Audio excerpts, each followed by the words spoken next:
universe. And it's doing your living organism and all its behavior. It's expressing it as a singer sings a song.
I know that you're afraid, but it'll be okay if you just stay with me. And we can run from here, and we can disappear, and they won't find us where we are going, dear. So baby, hold on to me, 'cause I know I can make you believe in something that only we can see. Oh, so baby, hold on to me, hold on to me.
Baby, wait, I know that you're afraid, but it'll be okay if you just stay with me. And we can run from here, and we can disappear, and they won't find us where we are going, dear. So baby, hold on to me, 'cause I know I can make you believe in something that only we can see. Oh, so baby, hold on to me, hold on to me.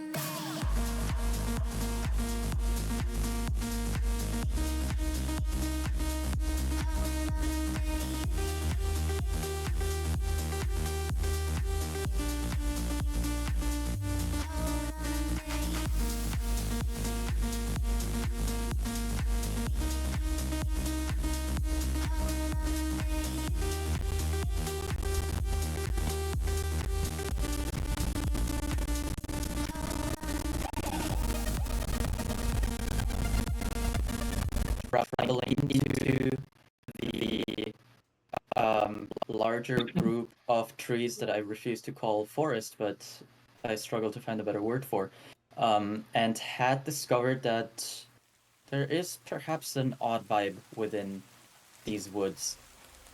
You were looking currently to set up for the night, rest, and finally, Is it like a thicket? A grove? not a grove, a thicket. I think Woods. it's a lot of woods, dog. It's I can go with thicket. That's not bad. Into the thicket of it. And so you had finally attempted to settle down for the night, and a few of you, during this process of setting up, saw within the woods, unexplainably, your biggest fears. And as a quick recap, we had Blue seeing someone very similar to himself, and instead of an eye patch, there is a pinkish flower within that eye, kind of representing one of the bonds that he currently shares with a creature. And littered around him were the bodies of all kinds of people that are important to him, namely all the members of this party, friends, and family alike. Akuta saw somebody who looks quite similar to herself, a little bit taller, a little bit more proper, but in this case, this figure was broken, looked incapable of moving.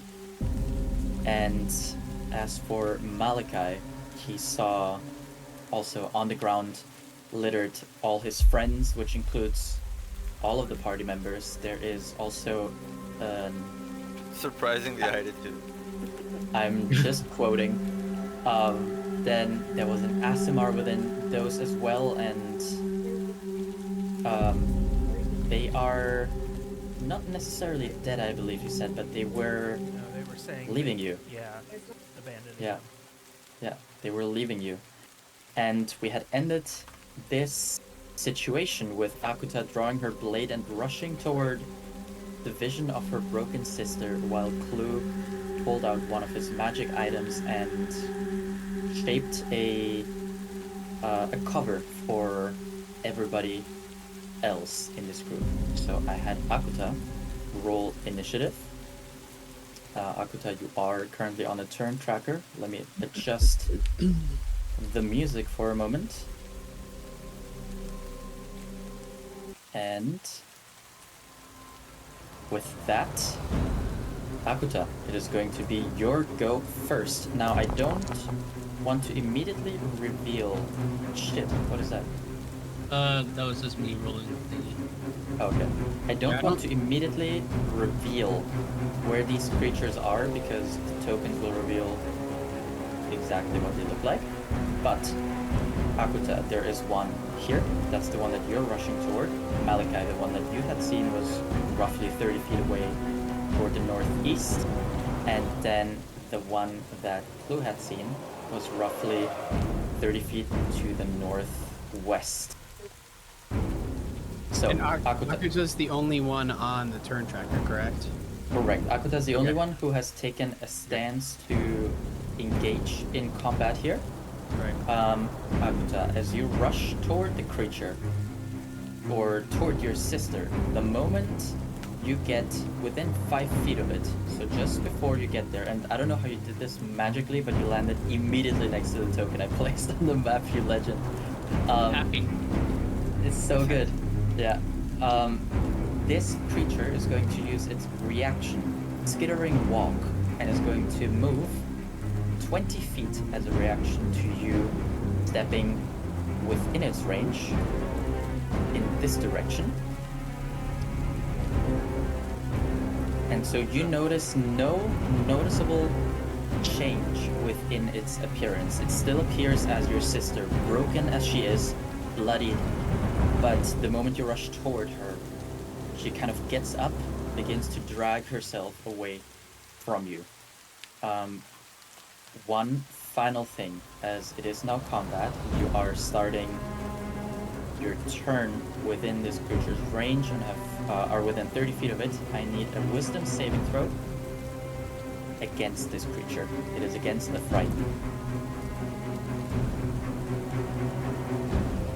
What the fuck kind of creature is this? Every turn, bro. It lures you in and then it frightens you, so you can't go near. Like, what's the point? Sometimes fear works in mysterious ways. That is a failure, so you are currently frightened of this creature. I will reveal a part of this mechanic as well to you. You might understand it yourself eventually, but you're currently looking at it, and as such, this fear is triggered. But I can't tell that it's like an illusion, right? Not quite. You can make your own assumptions, but from the way it looks right now, it looks like a perfect replica of your sister. Okay. There was nothing invisible near myself when I got to Nothing invisible. And so she's feeling a sense of fear of her sister. I will let you interpret what this fear means, but it might be more, rather than fear. I know it is the frightening condition, but it is an unsettling vision to see, especially here. From everything you know, your sister shouldn't be here, and why would she be in these woods and hurt the way she is? In your head, I would believe you've explained this before, your sister is untouchable. Yeah. I think for a moment, like the initial shock of it will pass, and Akto will kind of stop and go like,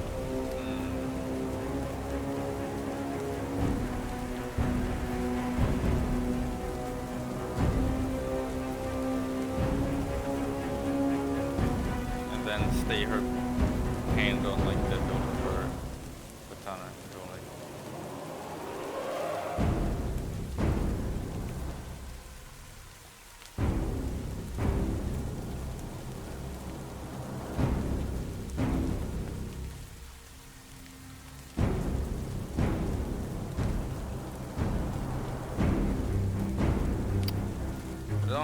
don't know how to say it.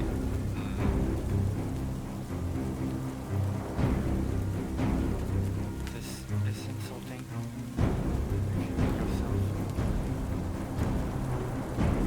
Reveal yourself is what you said? Yes. Okay. Anything else you'd like to do or say? No, I think she's just gonna start looking around herself. Okay. Signs of anything else being there. Okay.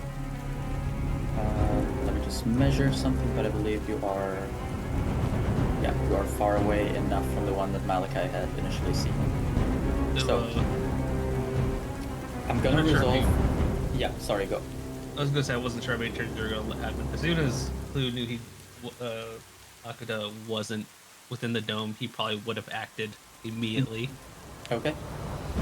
I'm going to resolve this creature only because it's the one that is currently engaged with Akuta.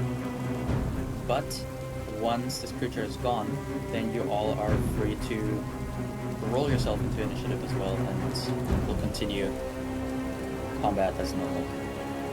So, with that in mind,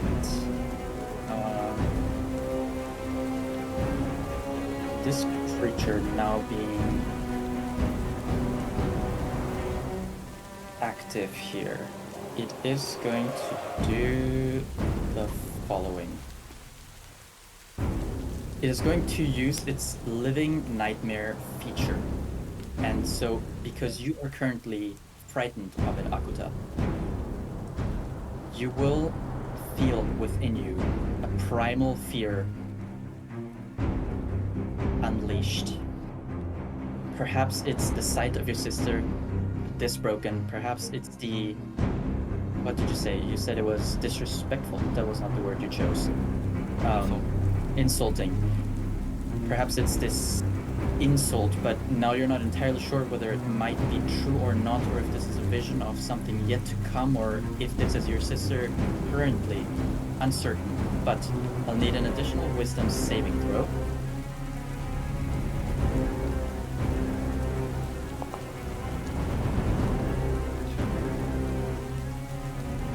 That's a failure.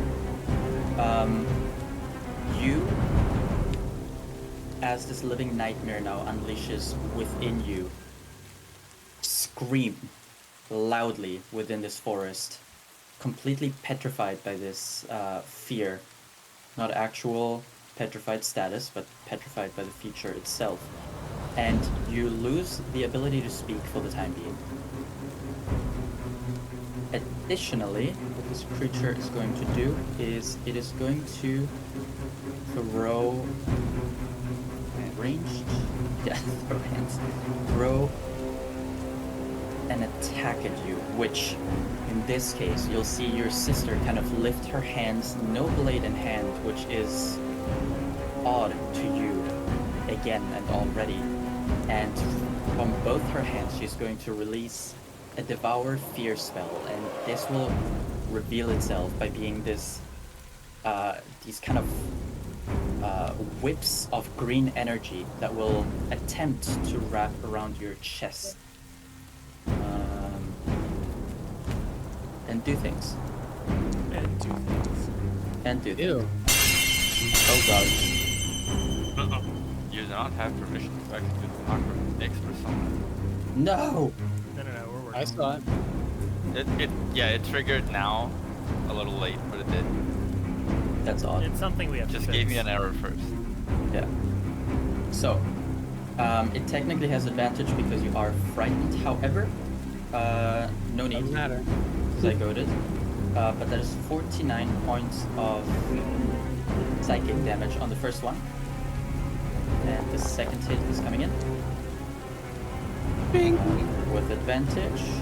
Oh shit, sorry, I double clicked. 16. Let's see if it just straight up. No, that's not my AC. That's my level.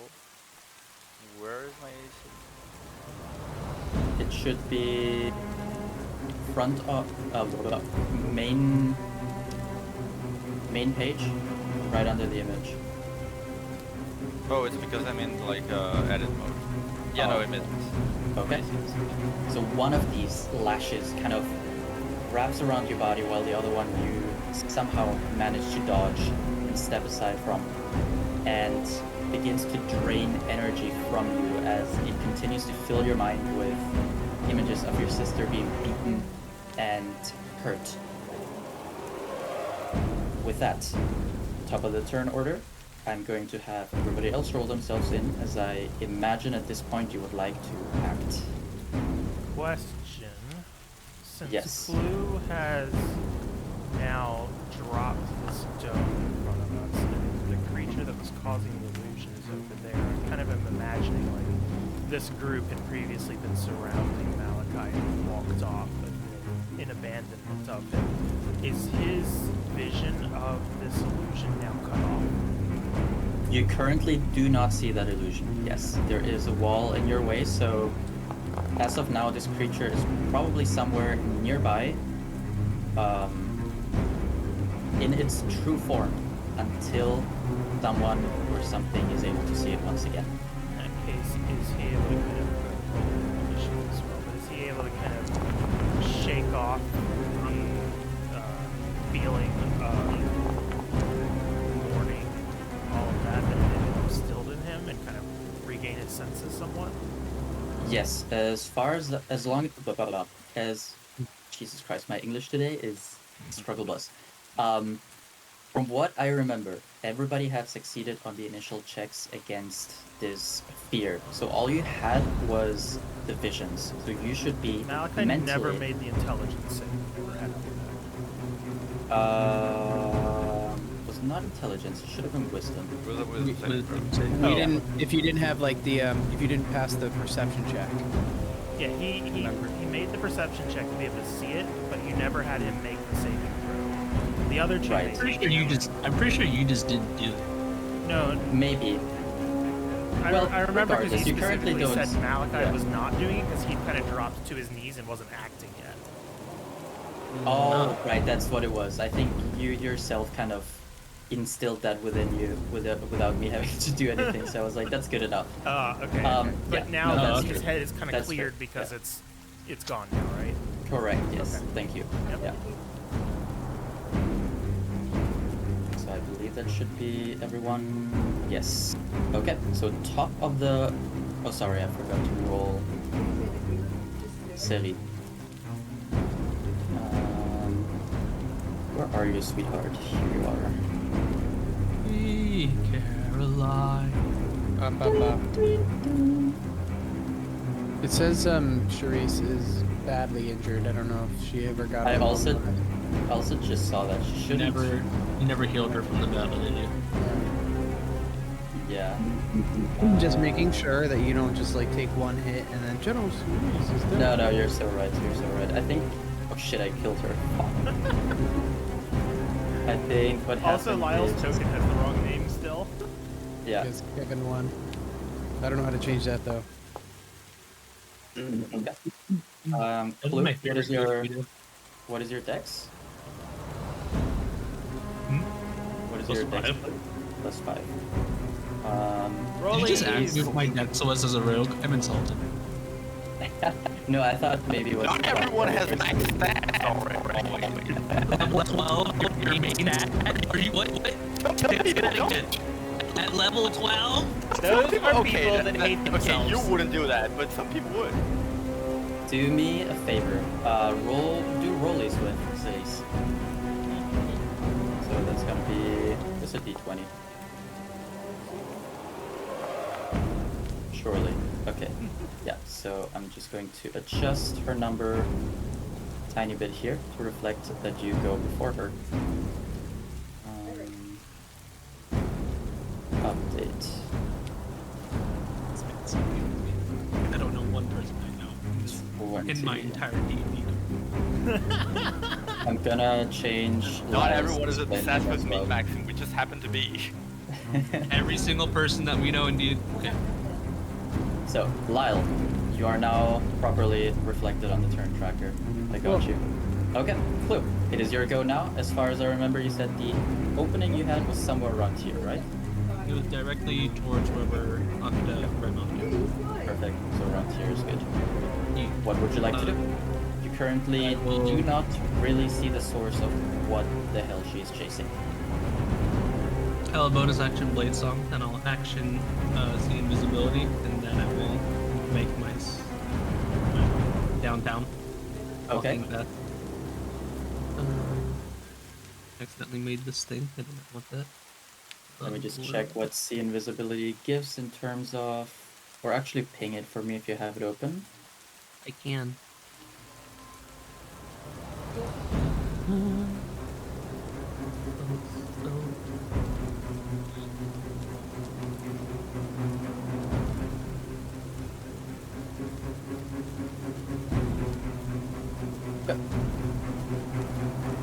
Okay, great. I just did this one in the beginning. I should have trusted you having just done a forest. Nothing is just a forest. Yeah, I should have expected to be some shit. Mine was northwest, right? Correct, that's where your vision had been. Yeah, so I'm just gonna not look over there. Okay. 30 feet. Let me just check something here. Okay. You currently do not see what exactly is causing Akuta to freak out the way she... Actually, roll me a perception check. It's just gonna be a free one.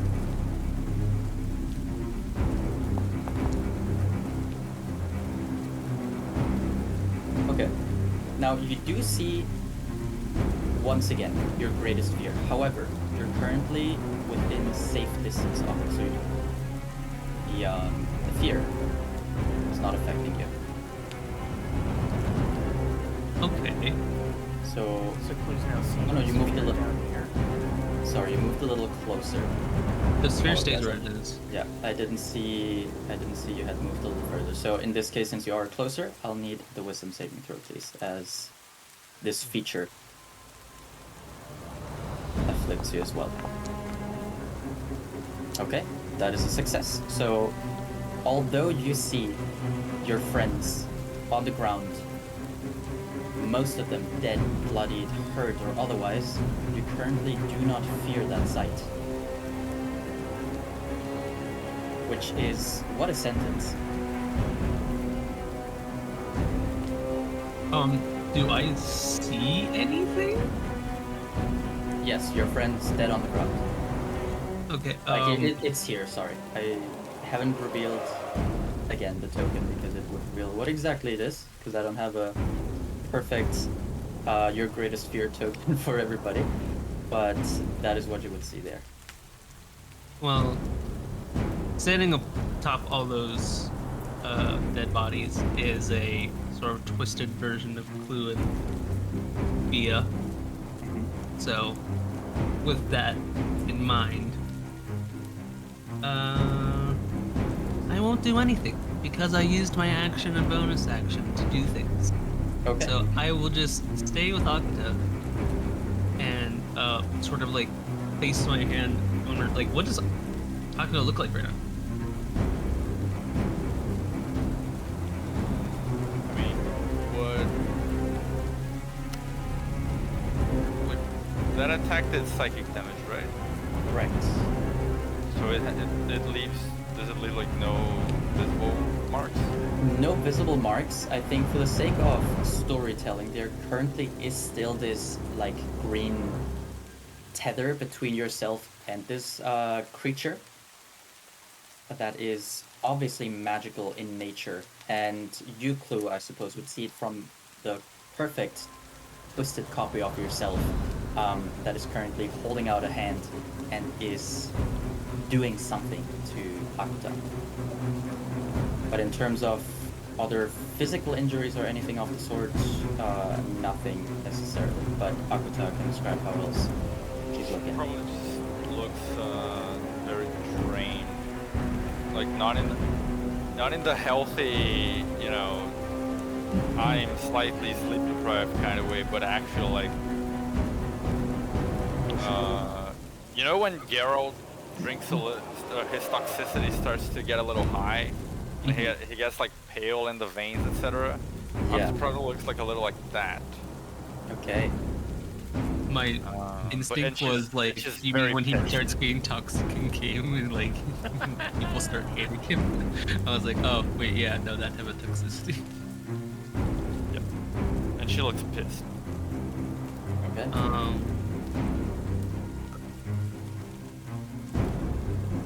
I think he'll try to focus on getting her attention. Akata, look at me.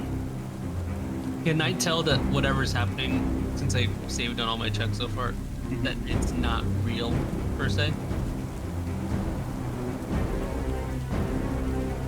Or does it still feel real to me? It looks real, but I would like you to interpret how Clue currently perceives this. You passed your check, so you are not afraid of this. So you can currently make your own interpretation of this scenario. I hope that's a good enough answer. Kind of. Had I failed once, I think I might feel differently about it. But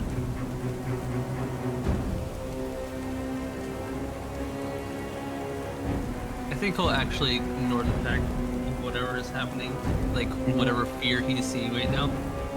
He's gonna kind of like grab her wrist and say, whatever's happening, you can't just run off. You need to stay disciplined. Okay. I guess that'll be like me trying to give advantage. What the hell? The fuck? Now the chat just popped something funny. Specifically to three of us. Yeah. So weird. What? I was Anyway. not chosen. Oh, it's because we are the. We have control over the sheet. Yeah. Okay. So, it is now General Cerese's turn. Now, bear with me. I've read the sheet several times, but I've never played it. The rabbit. The rabbit. So she is. She is a tactician, and as such, she is clever about how to conduct herself on the battlefield. She's going to take a couple steps forward, peek her head out of this dome that you had created, Blue, and she too will see her greatest fear materialized before herself. In this case, what Cerise would see is obviously specific to her, and you all don't see it, but she is currently seeing General Rebecca only, dead on the ground, with monsters kind of atop her, attacking her, and beginning to rip pieces off her body. However, she is not within the range of the fear, so what she is going to do here...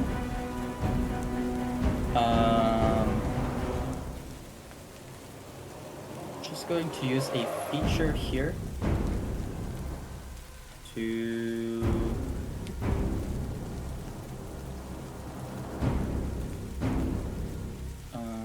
which one is it?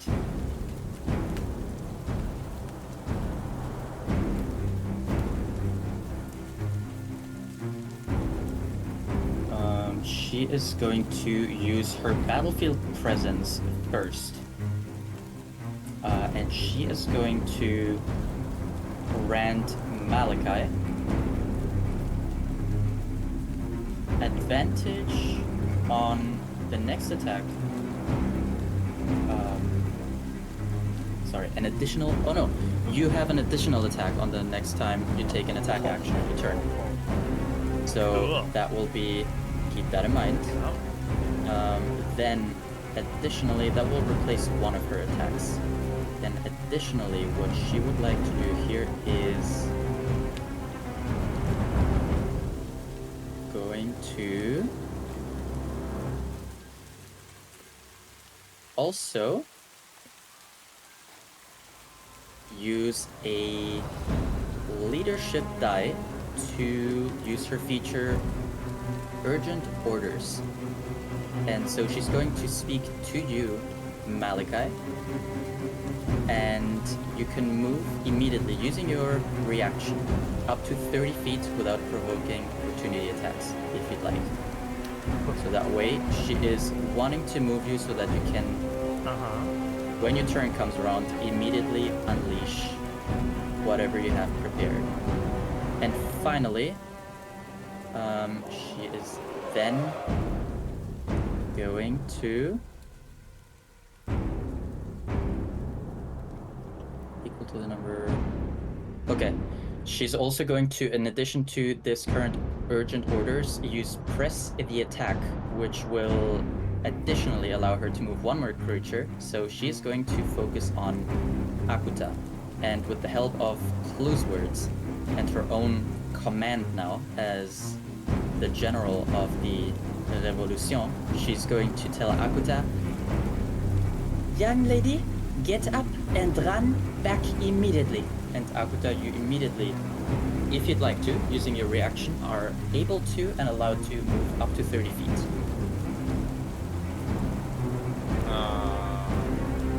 Up to 30 feet?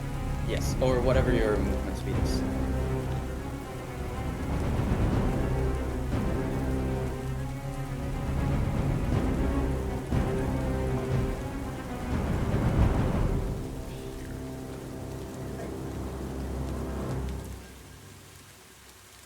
Okay, and with that, I believe that is it for Cerese's turn. So she has set up the battlefield in a little bit more of a beneficial manner for the group. Akuta, it is your go. So currently, because you are not within range of this creature, you will not have to roll another fear. Another fright. Sorry. Wisdom check. Goddamn. You know what I mean. Fuck. Yes, I do. I'm battling today, guys. Holy.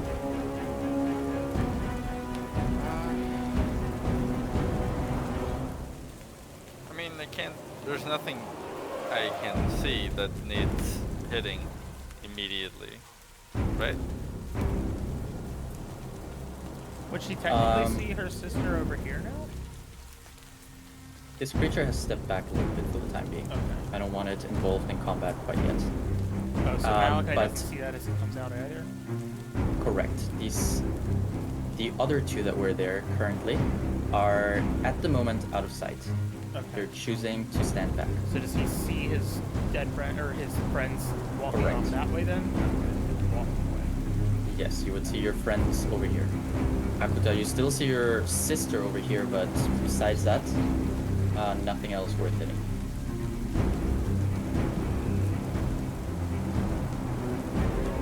Just gonna be on the lookout for enemies and take dodge with a sheet. Size a little more composed now. Okay. Give me a perception check.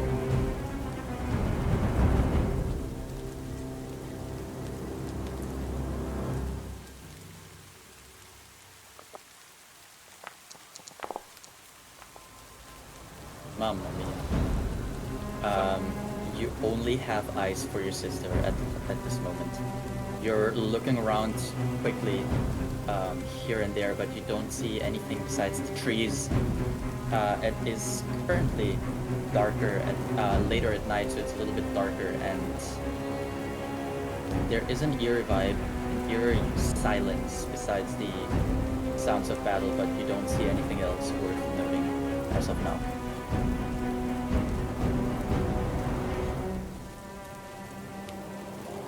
Oh, that's it. Okay. Lyle. So the dome that's been up, is that down because everybody's left it? No, that's a permanent little Okay. dome. It's Well, in not the permanent, but you know, yeah. Yeah, So everyone basically left in the same direction, right? correct. Yeah, This is there's- the There's only only one exit. opening. Yeah. Yeah. Lyle's gonna turn and basically just go, where are you all going? And just like kind of stumble out Okay. to about here. Lyle, you immediately lay eyes upon your greatest fear, which what is What it? is it? Oh my god. So we discussed a little bit about this last week, and I did put some thought into this. Uh-oh. Land shark? Dangerous. Yes. So, am I still in a forest in this vision, or can I be in any like setting? Like, can I be inside of a house? Technically, whatever you see is contained to the immediate space around this creature, Okay. but that space itself you can decorate however you feel is appropriate. All right. So I So- see a Yeah, table. so right. Sorry. Yeah, I'm just saying, like, I'm gonna be outside in the forest with that, because Okay. I won't be inside of a house. That was like their question, like, does it transport me to another place, kind of mentally? Right. But, I kind of wanted to say also, like, it only changes really this area, but you are free really to describe to me if you feel that this current area here perhaps has shifted as well and has changed and looks a little bit different to how it had before. Maybe the trees don't really look like trees to you at this moment. Maybe they look a little bit like pillars within a building or something. Up to you.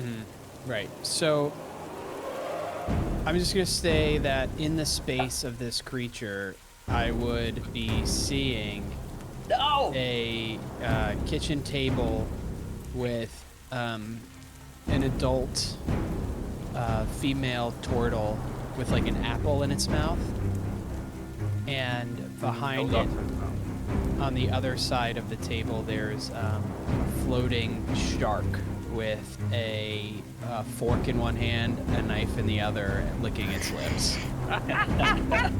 Mom! He went for it. He really went for it. Love it. I mean, at least it's not like the Pepsi can thing. You know, the thing that holds like the 6-pack of Pepsi cans together that gets caught on all the turtles. Save the turtles. Okay. Save the turtles. So you see that, Lyle. What would you like to do? I think I'm gonna rage and rush, right? Okay. I'm pissed. Okay. Did your rage get rid of frightened? I don't know, but I'm gonna check. I was curious. Barbarian. I think it's a specific barbarian, but I'm not sure. I would imagine initiative. Relentless. Dexterity saves. That's it. Dexterity and strength. That's it. So no, but is there something else? Sorry, I'm new to this subclass. I have no idea. Because I'm trying to see, can I do this, or do I do this to somebody else? So, it looks like... See, strength save, so it does not look... I can do this. I have to do it to something. And... Yep, okay. So, I rush. I rage and I rush. Let me Going to- spin a rage chart. Yeah. I've changed my mind on just showing the token because it's annoying for you guys not to know where exactly it is. Disregard the way it actually looks, but what you actually see is whatever greatest fear you have.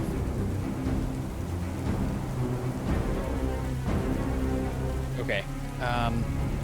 So after I rage, I get 10 feet of movement, and I get 10 feet of movement from my fast movement, which I think has already been accounted for. So I get 50 total feet of movement, so I can run really right up to this thing. Okay.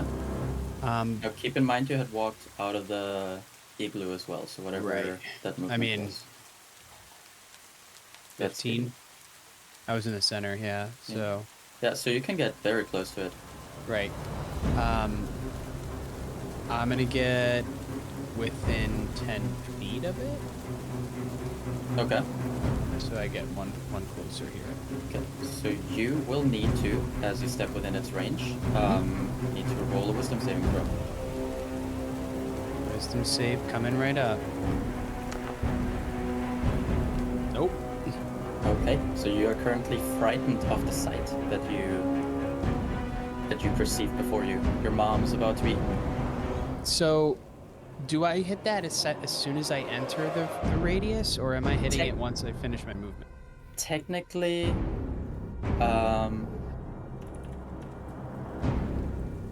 hang on.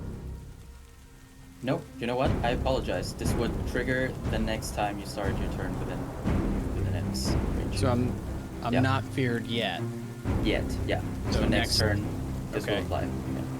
Yeah. I have something called battering roots, where my reach is 10 feet greater with any melee weapon that has heavy or Okay. versatile property. Nice. So Very I can hit this thing. Let me just check one thing. You are very close to it. Okay, 10 feet. That's why I was like, I want to get within 10 feet. I probably could Yeah. have been within 15 feet, right? Because every weapon starts with 5, and then it's 10 greater than what I had. Right? Am I reading that right? Can I link this? How do I link this? Yeah, you just did it. Yeah, 10 feet greater. Yeah. So I technically have 15 feet of melee Holy shit. attack, right? Yeah. Yeah. That's Yeah. great. What the hell? So Awesome. I'm going to be Cool. 15 feet away from it, because Okay, that's cool. I want it to be at basically enough to hit it, Cool, which cool. is not what I'm trying to do right now, but I'm hitting buttons that aren't working for Yeah, me. what is all these circles? What the fuck? I don't know. I don't know what's happening. What the fuck? What did you do to my igloo? Nice. That was Wasn't not looking me. at that shit at all. The igloo was not me. I did not do that. Don't I'm worry, all it's the not way in your over color. here. Wink, wink. It wasn't me, I promise. So I'm gonna swing at it Okay. with go for my it. weapon. Where is my weapon now? There. Okay. Nice. 14 to hit. 14 to hit does unfortunately not hit the creature. And I have where is it? Those are some really cool dice. Yes, they're very cool. I just picked something that was like turtle-esque. So I'm gonna use my extra attack to attack again.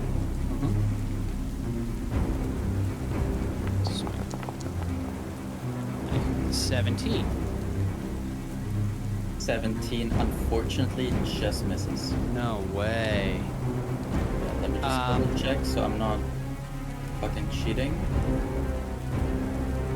I believe I'm right. The rage description is too long for me to read it when I just hover it in my Yes. sheet, so I'm gonna link it here. You can, I think, as a barbarian, you can Yeah. reckless attack and get advantage, but then things have It advantage. has to be on my first attack, so I Oh. missed It's it also already. a bonus action, so you raise Yeah. this turn. It is not a No, bonus reckless action. is not a bonus action. Yeah. It's just Oh. Just do it. doesn't I don't cost mind anything. you going back. I don't mind you going back to the first attack if you'd like. Okay, so I'll say that those two rolls were my first Well, no, attack just hit with the up arrow. advantage. You can just hit the up arrow on the attack and it rolls it again. All right, I can do that too. Yeah. Thank God. Okay, so that one hits. And the other, I'm just gonna roll since I already rolled it. So these are reckless attack. God damn it. So only one will hit with 7 damage. Now I just want to make sure that it's actually calculating bonuses, right? So That's 1 on the die. bonus to the damage that increases as you gain levels. So there's like a rage damage chart apparently that it doesn't just tell me. Let me look So- for you. Yeah, I'm googling it right now. This Barbarian. guy's on fucking Google. It's plus I can. 3. Plus what level are? Yeah, plus 3. 12, right? Yeah. So, so the die was a 1, you said, right, Kev? Yeah. So then plus 6. Okay. Weird when they can talk to each other. We're So I with think the that's right. ultimate chip. I think the numbers math correctly, right? I don't know exactly what your stats are. So 1 on the die, plus 5 for your strength, plus 3 for your rage. Oh, so it should be more than 7. Because my rage should be 3. You're, so you're looking at the wrong one. It's the one up top also, I believe, no? Well, that one's also thinking it's a Oh. crit for some reason. Yeah. So it's Yeah, I got a don't plus know. 8 from the die. It also rolled a 1 on the die.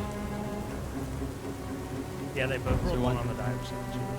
Plus 5 plus 1, which where's the 1 coming from? You know what I mean? Is that the weapon itself? Yeah, isn't it a magic weapon?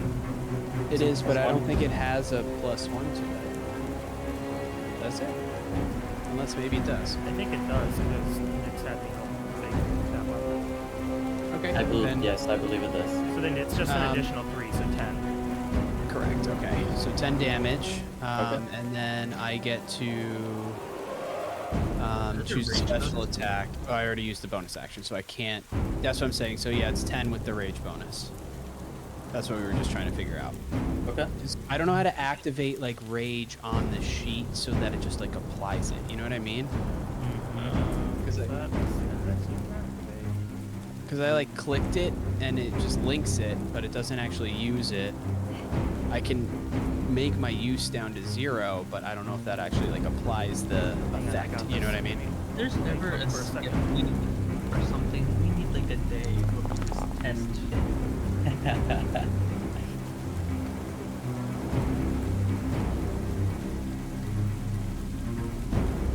Does it apply to all damage, or only some damage? I think it. Melee weapon, Yes, it's ranged weapon. weapon, or just all weapon Yeah, attacks? melee. Just melee weapons? Yeah, strength.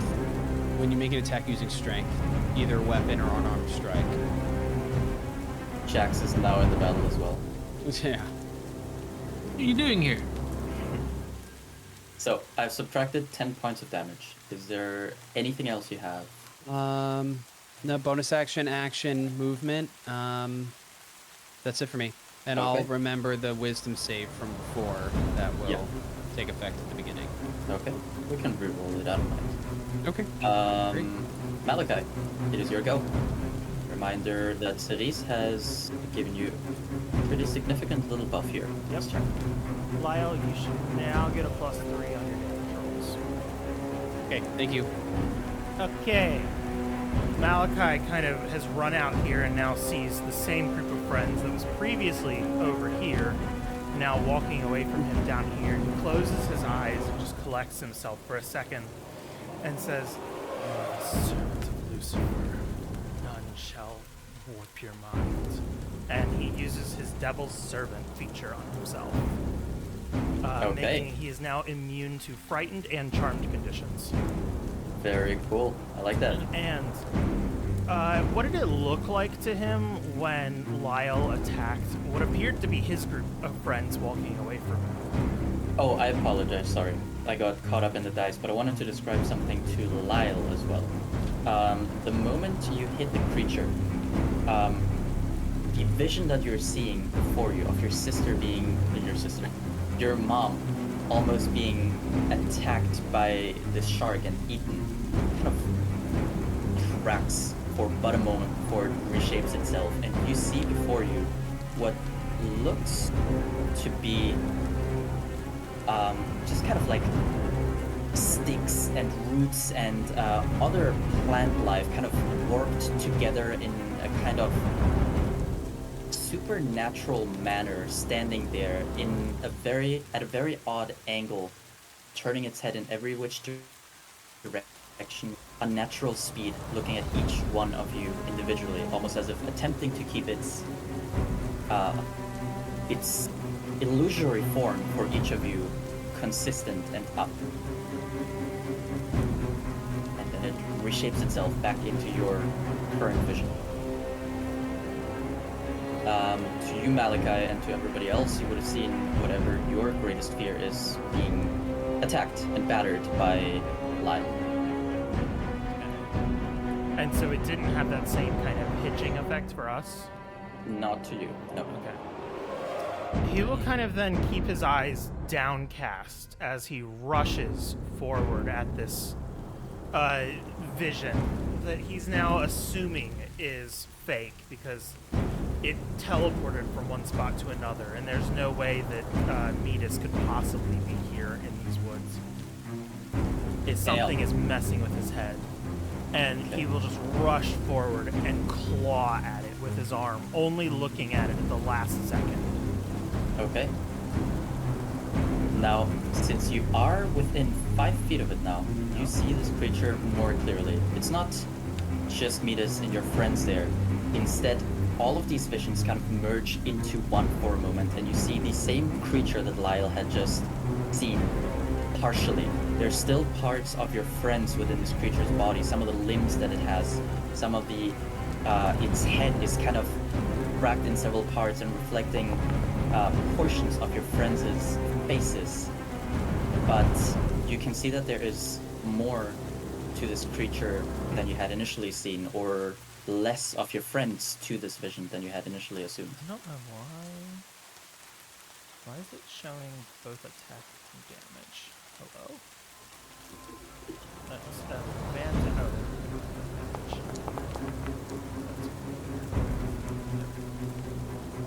So which one is the attack roll? 27 is the attack roll. Okay, that hits. Alright, and as he hits it, he's going to cast Staggering Smite. Okay, So I'm going to roll the damage from his primary attack. so the 12 points of damage apply? No, that 12, Oh. that 12 was a weird roll because it was like not an advantage. Okay.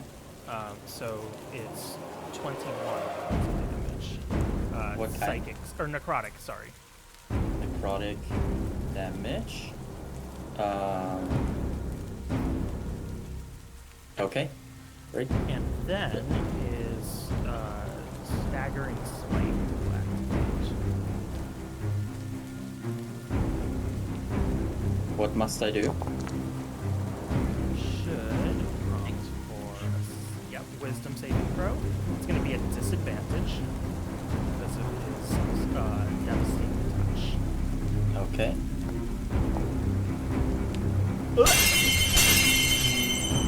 Let me just re-roll that. Yeah, get that out of here. 17. That does beat. Success, okay. And So that is, I think that means it's going to be half damage. yeah, that is psychic damage. Yes, that is psychic damage. Okay. You have the unfortunate experience that this creature doesn't seem to waver in the slightest in the face of psychic damage here. Oh, okay. Noted. Well, Malachi has a second attack, so he's just going to go slap it again. Okay.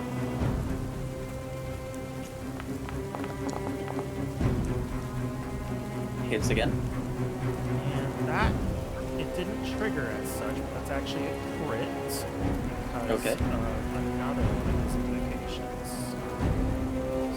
So 17 crits. No, it's a 19. Wait, No, it's a 17 and a 16. oh, I swear I saw 19 on the die. No, it doesn't crit. That's what I did. Okay. Okay. Okay, should roll damage then. I was gonna say. Because it's I was just like, giving anyone shit. anything now. Yeah, I was like, what a No, crazy no. crit range. I thought that I looked at the die and I thought it said 19 because it's funny. Oh, I shape of the understand. die. I was saying, like, if it was Yeah. 17, I was like, Nick's just giving anything. Yeah, right. I don't know why I'm playing vanilla if I could just be like, I have a 17 on a crit. Yeah, right, Yeah, right. that would be wild even for me. That's fucked. No, it's Okay. 19. Okay. 14 points of damage. Yep. Okay. And he will call out to his allies. It's weakened and it cannot be hurt by psychological attacks. Psychological. What? That is an interest. Attacks on its That's psyche. not You rid Put of it. know, I wasn't like, gonna make fun we of don't it. know what psychic damage is. Good thing we don't have any bards in the party. Oh, I call it neurological attacks rather than psychological. Like, anyway. It's immune actually- to being called a bitch. I forgot. On his first one, did that not? Mhm. Oh, hold on. Actually, it doesn't matter because it's immune to psychic damage. But he will attempt to blind it, so he needs to make a Constitution save. Okay. Now it is immune to blinded. Never Ah, mind. okay. Well, never mind then. Does Not nothing. rolling that. Okay. Now it is its turn. Wow. Oh no, it rolled low. We rolled so high, I forgot. Yeah, it rolled below absolutely everybody, but I like it. Everyone rolled so high, it's funny. Yeah, you rolled really well, guys. But regardless, what this creature is going to do here now is using one of its actions, it is going to invoke its ability Flay Sanity. And each of the visions that you currently have, be they affecting you at the moment or not in any kind of way, they heighten even further. So whatever you currently are seeing becomes more grotesque, more absurd, more fearsome to all of you. And I need everyone within 120 feet of it to make a wisdom saving throw. Is this against being I'm out of that, right? You're not out of that. What do you mean? 120 feet. Are you sure? Let me double check, but I think you might be in it. Get out the ruler. Oh wait, no. Is this against being frightened? Yes, so you are fine.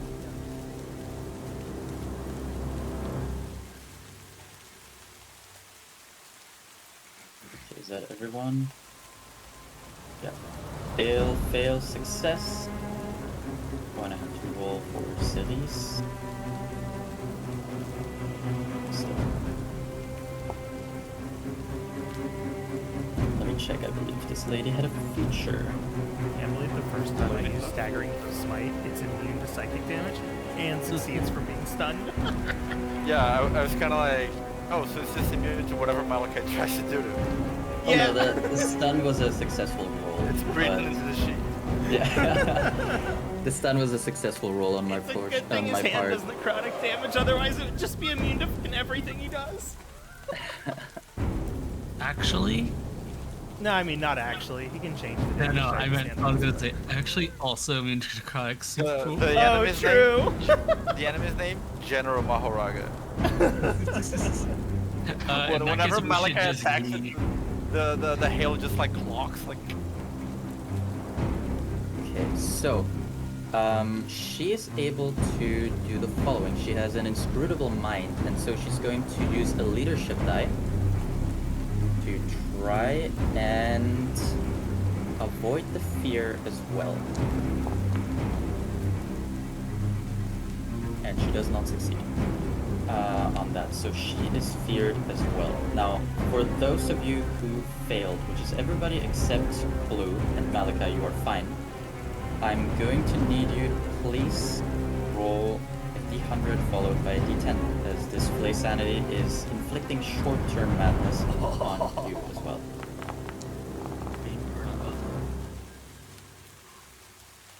So you guys can roll d100 followed by a d10. Oof. That's you. Jesus Christ, this guy.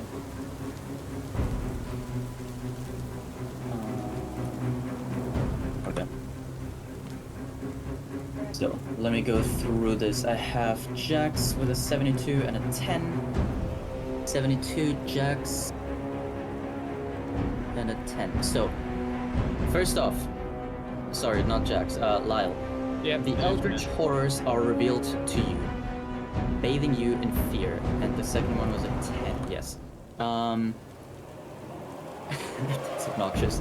You become frightened of your allies. You must take the dash action and move away from them by the quickest available route on each of your turns, unless there is nowhere to move.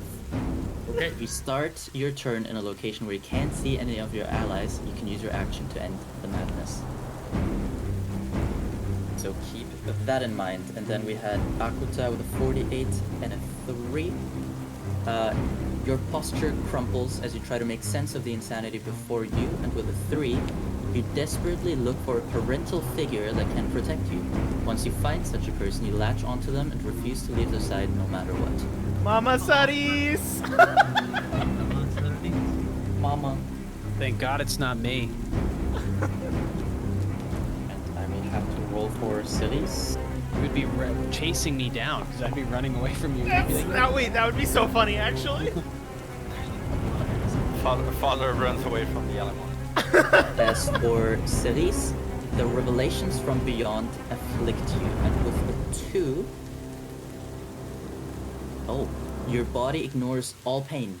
Only the Eldritch truth matters. You are immune to the stunt condition. Awesome. Holy shit. Can we trade? Rolled a pretty cool one there. So, following up on that, what the creature, also known as Dread Crow, is going to do here now is you are in melee with it, so ranged attacks, no good. It is going to use a claw attack against you, Malachi. Okay.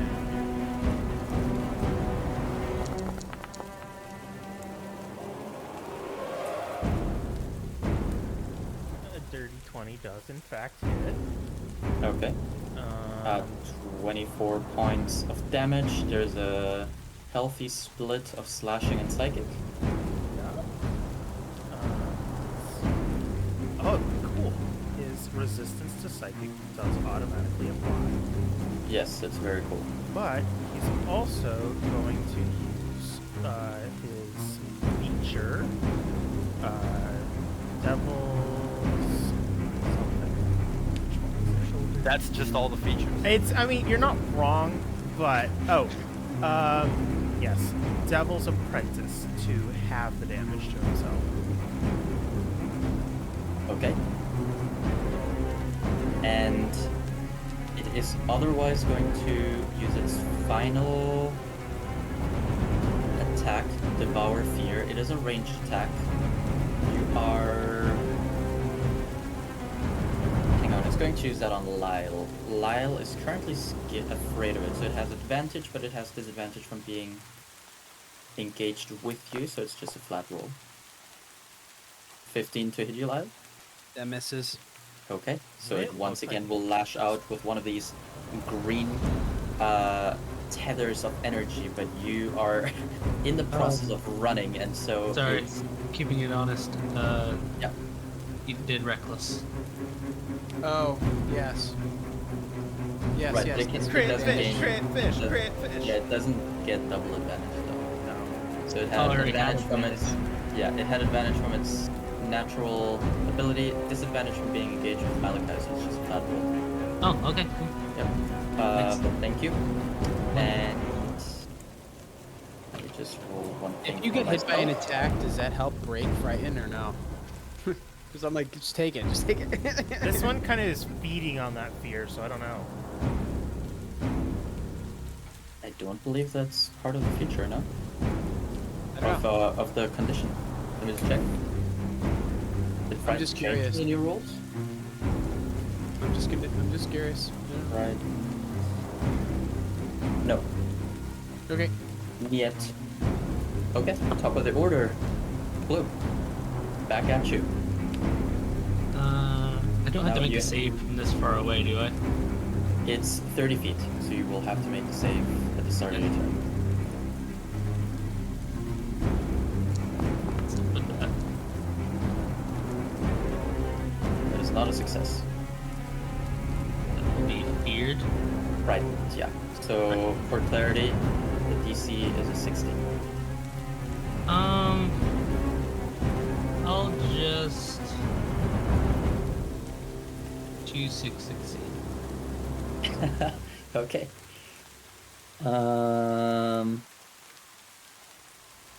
Great, okay. Where the hell is that from? That's so sick. Mage Slayer. Very cool. Okay.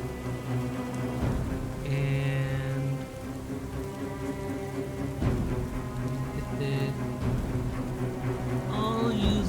bonus action to activate tattoo, and then I'll just run up. Okay. Jesus.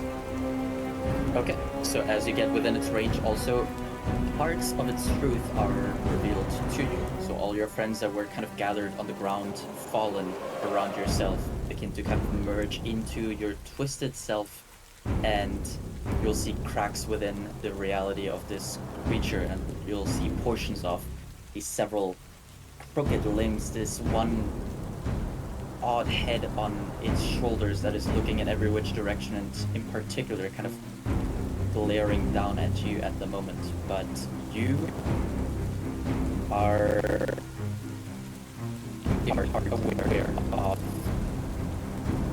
what it really might be.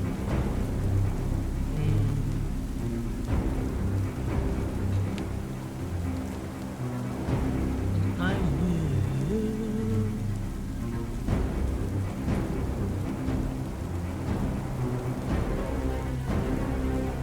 I'll just attack him. Okay. Hit it one time.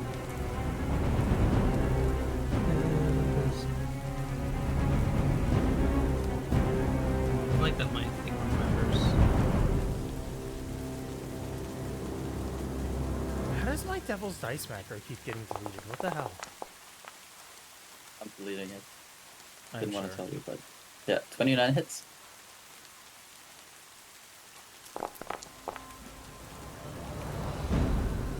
Jesus Christ.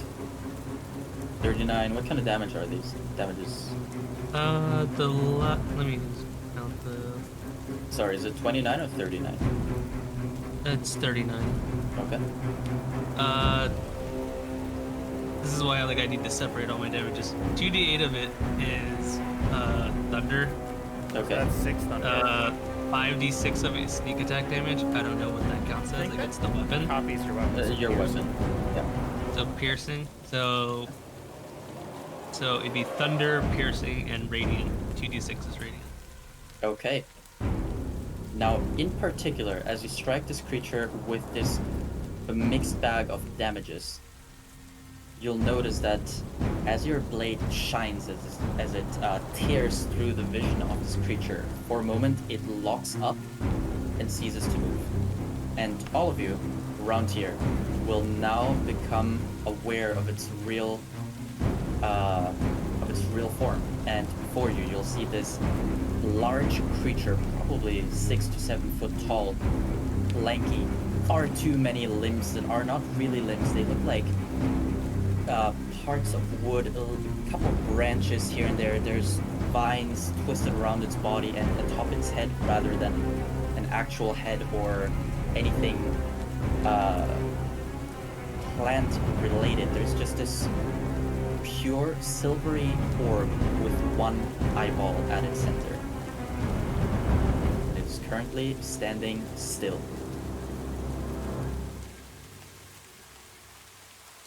I cannot tell which one did that.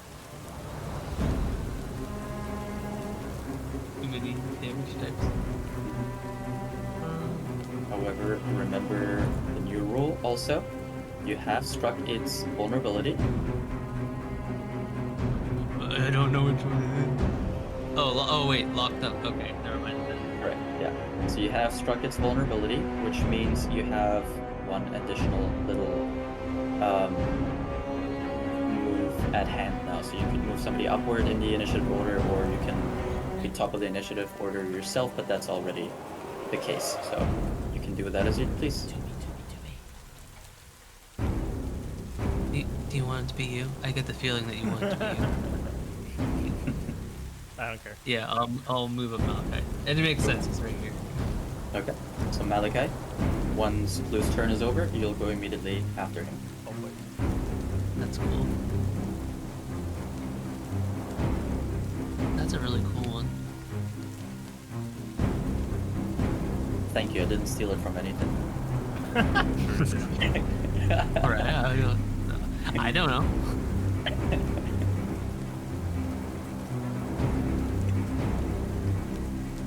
But I guess I should be really good about it. When you do radiant damage, which is a vulnerability against a creature, the next attack will have advantage against it as well. So just keep that in mind. If you have one yourself, or whoever goes next attack has advantage. I'll use my bonus action, so that's everything. So Okay.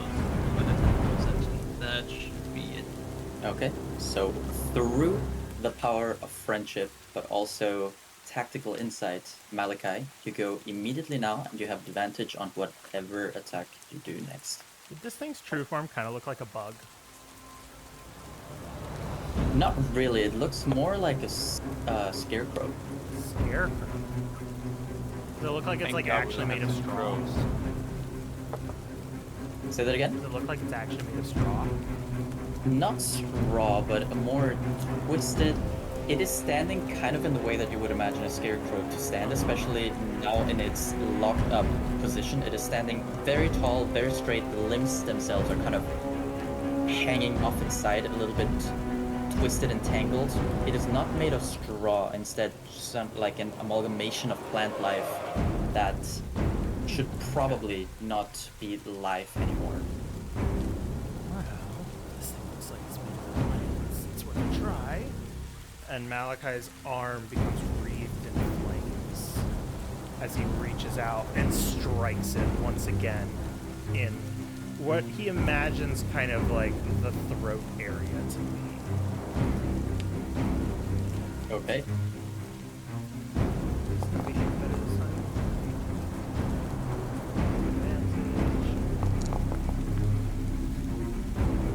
I don't know why this particular attack is not rolling automatically. Does a 25 hit? Yes.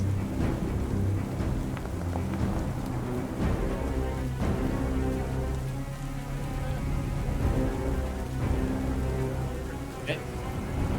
Malachi, how do you want to do this creature in? As he strikes it, his hand now wreathed in flame, it just explodes, and the shattering bits of it catch fire, and before they can even reach the ground, they just incinerate themselves into bits. Okay. And as you do so, all of you who had seen this creature, had seen the fear it was striking into your hearts, are calm of mind once again, except Lyle, who's still fucking running, and Akuta, who is, for the time being, still very much attached to whoever she considers a parental figure at this moment. Probably Cerise. I was not far from the Cerise. Yeah. I mean, Mama, sorry. if it's not Cerise, then it has to be one of the other three of us, and that's Stranger by any margin. It's true. There are stranger things. Okay, and with that, for the time being, combat is over. How far is Lyle's running? Lyle's running. I will bonus action immediately hide. Mm-hmm. Then I will cast Vortex Warp on Lyle Okay. and put him into the dome where he can't see anyone. So he'll Okay. feel safe. Yeah, So well, he'll if need to if I break sight on you guys, it breaks the frighten. You can Yeah. use an action to break the condition, but yes. and yeah, I guess I have to make a sneak check, but I doubt you'll see me. But you know, For the vortex warp, you have to be hidden from me. No, so you no, you don't run away from it. for an extra feature, 23 perception. If you can catch me on a 23, I probably can't, but you could try. You know, natural 20 might happen. I- My Oh. goodness. Oh, shit! All right, then it's just normal. Yep. So you make Well, a actually, is he running? It doesn't matter. Uh-oh. I make a con save? Yep. Oh, thank God. And that's the one that doesn't work. That's hilarious. Thank Okay. God. My +9. All right, Wait. he's It says only... Oh, I rolled a 3. I see. Okay, never. warped right in the center there. You are dragged magically. Not dragged, sorry. You are teleported from the spot you were currently in as you were trying to run from everybody within your party, because they are truly scary individuals and are find yourself once again within the igloo where you had started this combat only moments ago. You're not entirely sure if you had imagined all of this. Yeah, that's what I was gonna say. I You're think back. Lyle would think that he this all was a weird vision. Mm-hmm. Are we still going in initiative order, or are we out of initiative at the moment? We're out of it. I'm Can I, gonna use that action to definitely break the frighten. Can I Okay. use the? Can I describe how the vortex morph looks? Sure. Because tails sort of stand on end and the tips glow, and he's kind of like swirling behind him, and he starts running his hand like Doctor Strange. No. And then he grabs Lyle and flies away like Miles Tails per hour. Miles per hour? Exactly. That's the logic of the name. Yes. Yeah, that You know, is. in Brazil, he would be called kilometers per hour. But Yeah. whatever.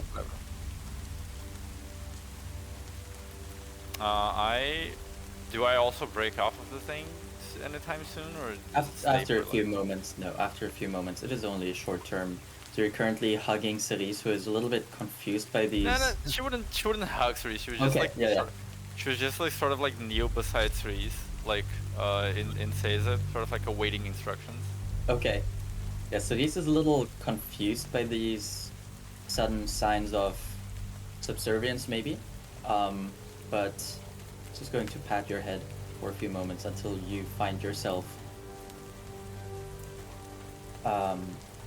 whole again, and you are fine. Akuta just tilts her head, starts getting up. Like, not sure what that was, but normal now. Well, what happened to you?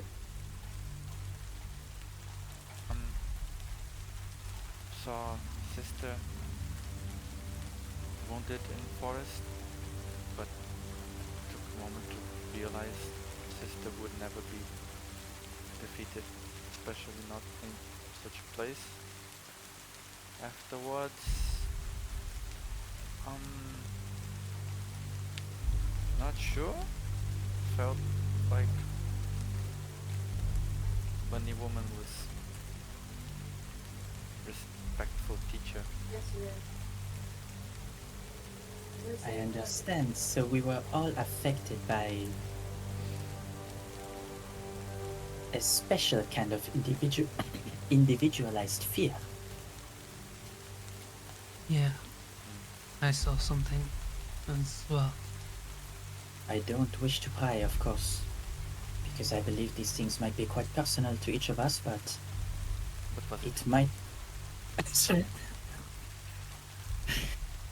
Cerise just shoots you a glance that's like, don't ask, but then she looks at Clue like, I'm also curious.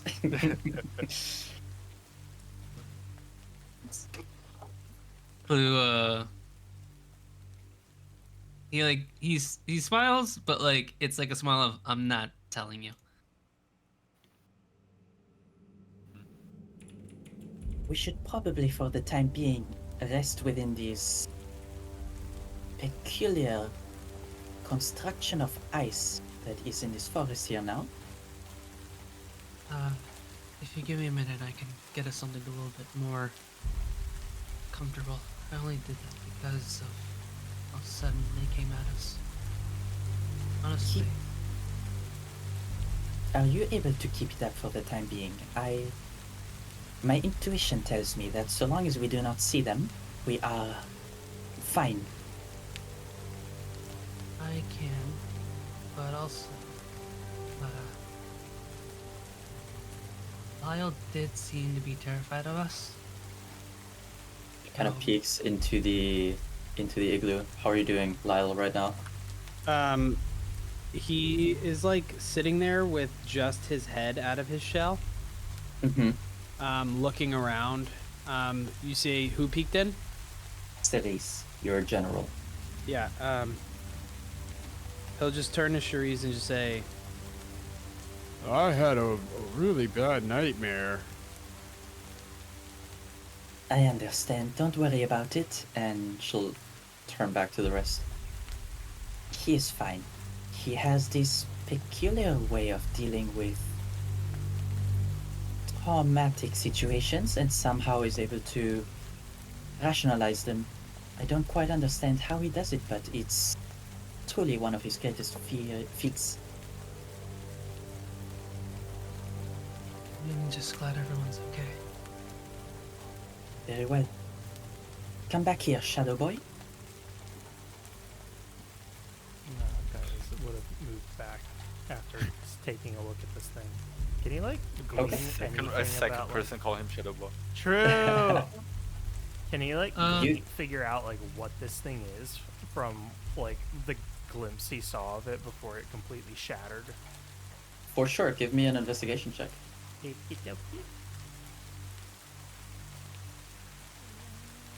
I think as he's investigating, he will actually just come over and jam the third blade into it again, just for like an extra good measure. There's not really much left of it at all.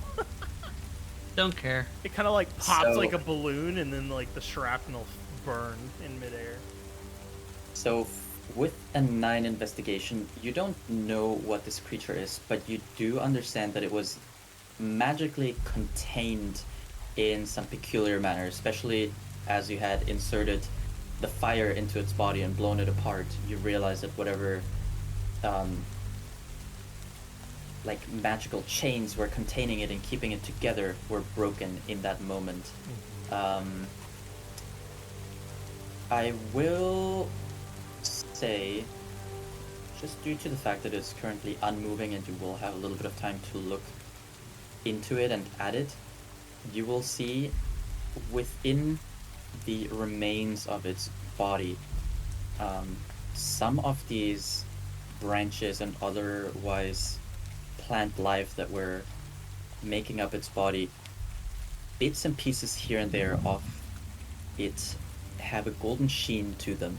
And Clue, as you stab your blade once again into whatever remain you could find of it, you are surprised to see that this piece also kind of straightens and for a moment and kind of twitches as if it was still alive, or perhaps simply despises whatever you are bringing to the table enough to even react to it after it is no longer moving. Oh, you always double tap, guys.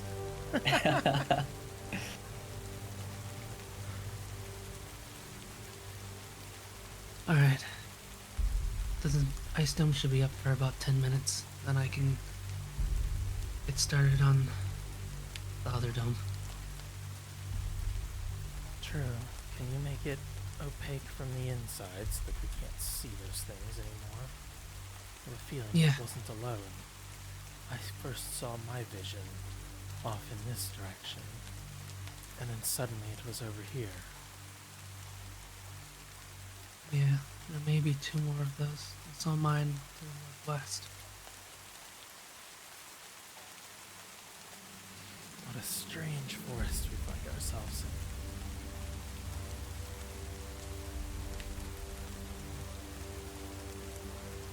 Sounds sort of align with how dilapidated everything is. I was curious.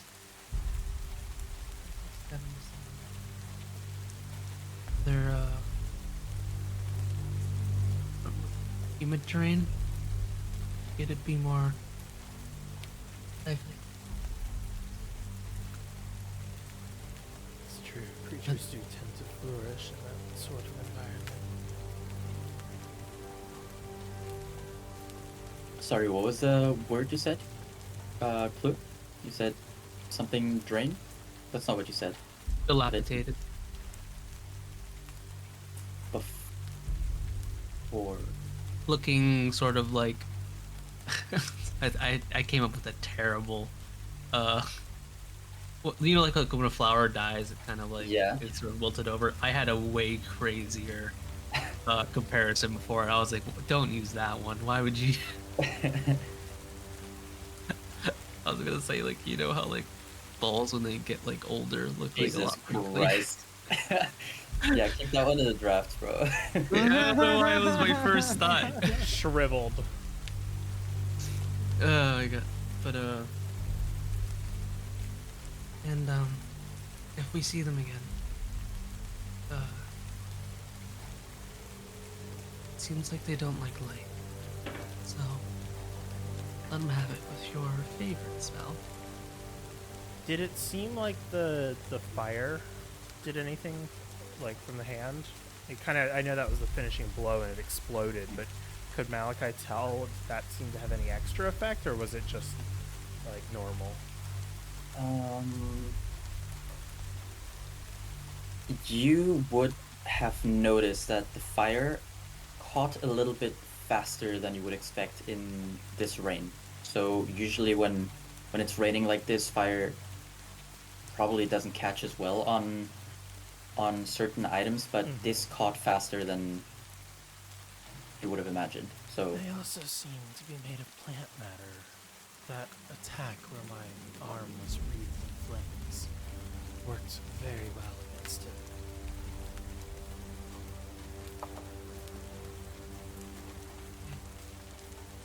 You guys hear that?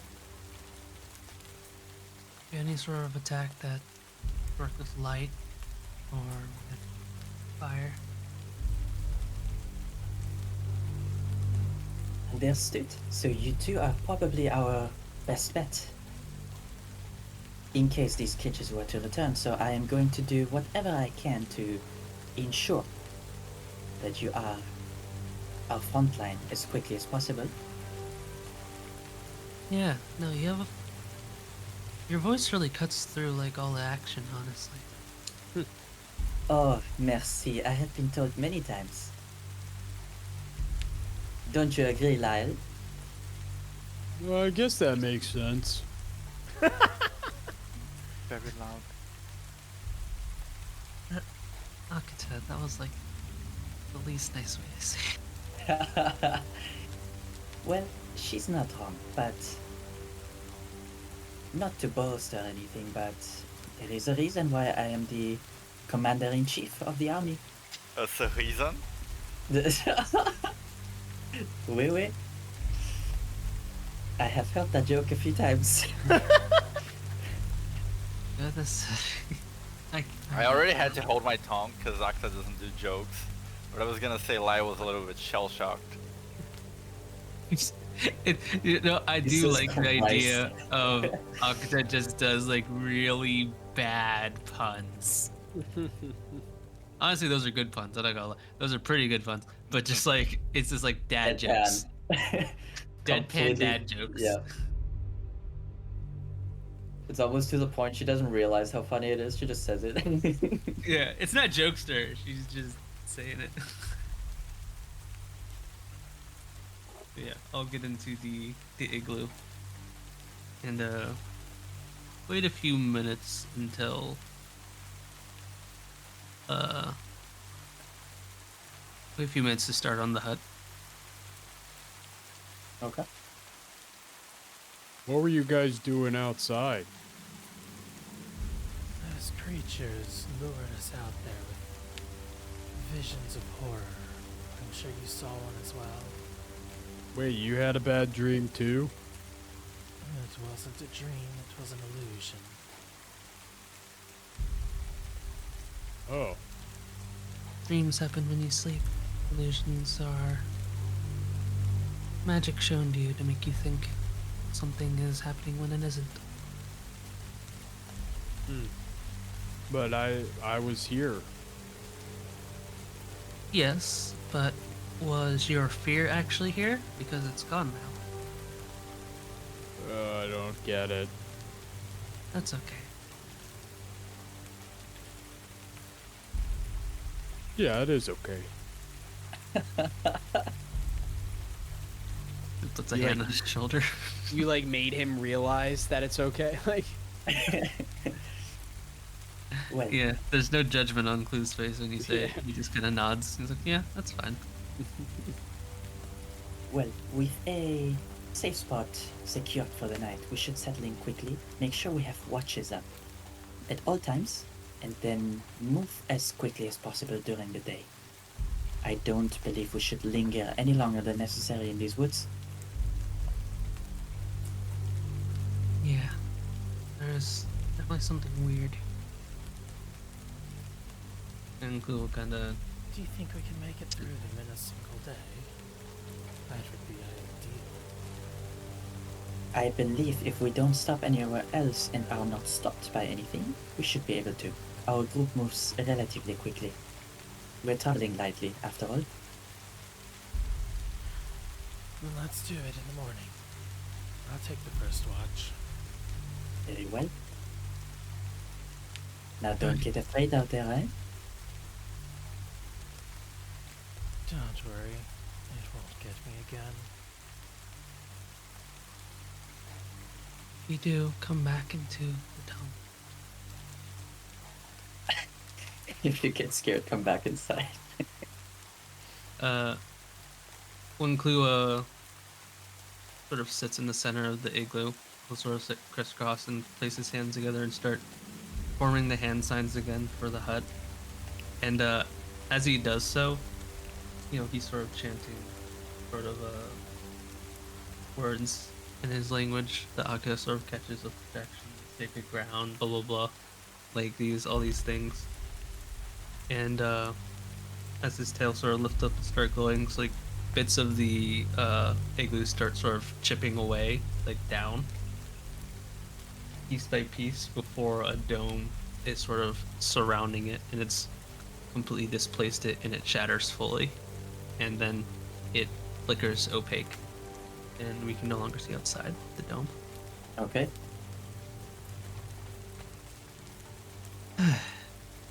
Okay. There's anything you... Cool. Oh, sorry.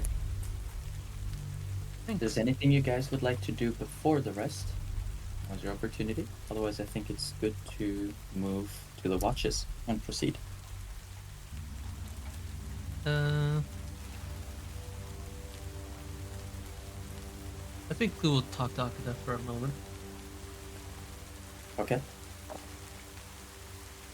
We all saw things that were scary or terrifying to us. What made you want to run to your fear so quickly? What was the first thing you did?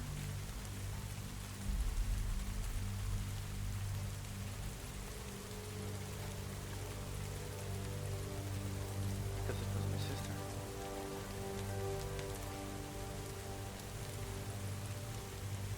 Yes, I kind of get that. I should not have. Well, if I was smarter, I would have realized that it is impossible for my sister to get wounded on that level. But my first instinct was faster than that. You love your sister. Yes. Sister is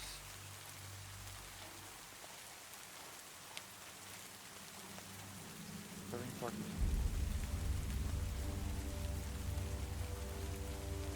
I get it. My sister is the most important person in the world to me.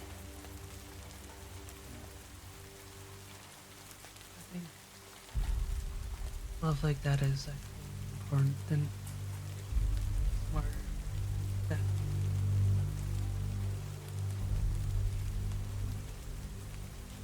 Well,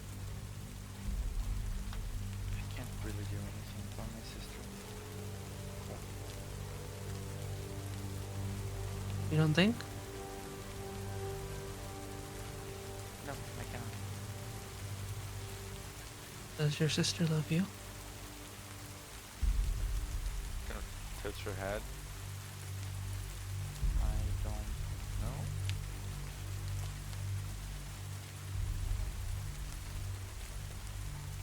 Well, if she cares about you on any sort of level the same way you do about her, just being yourself can actually do a lot more than you think. I'm not sure about that. My sister doesn't need anything. She can do anything by herself. But something, Akita.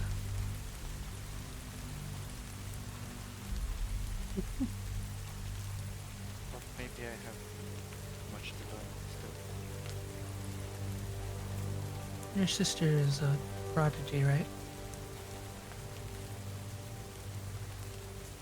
That is the word that means a person who is very talented, yes? One sec. Do the thing.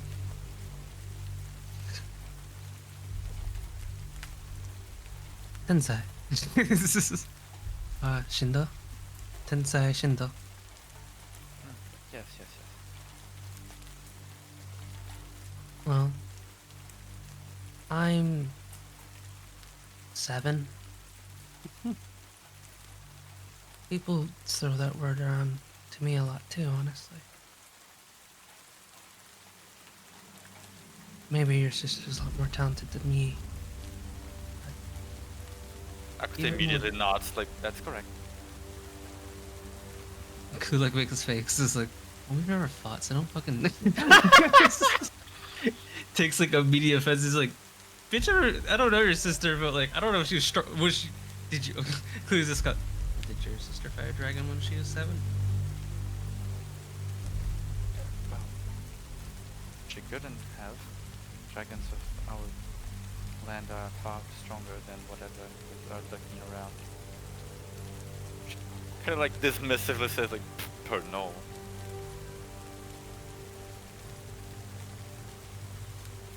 Who like takes a breath. It's like, I'm not gonna fight over this. This is childish. The point is, even with all the talent, I still needed someone to sister to guide. People need other people. Individuals don't really get that far. Don't really create things. People. Villages create a city, a community, important things. That's how things get passed on, tradition, stuff like that.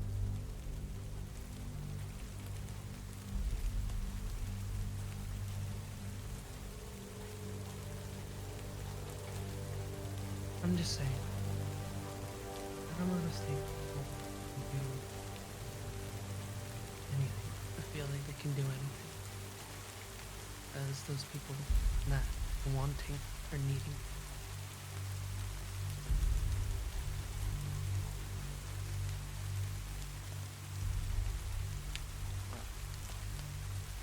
That is why I am trying to perfect the technique. Yes.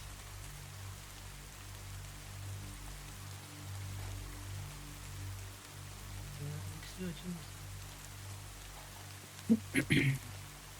No, it's just what I need to be useful. My sister doesn't need anything to be useful.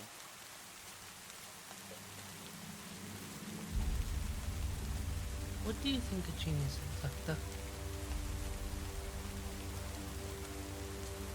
Person who is blessed from birth to be very good at many things. No. That's a prodigy. Someone smart? Prodigies are people that create things naturally. Geniuses are people that create things that no one else has ever done before. Like a technique that can slay anything. It's a fine line, but the ability to create something new is what separates geniuses from prodigies. A prodigy would probably be able to learn a technique faster than them, or skills faster than them. But geniuses make things that no one else ever has, and take paths that people wouldn't take.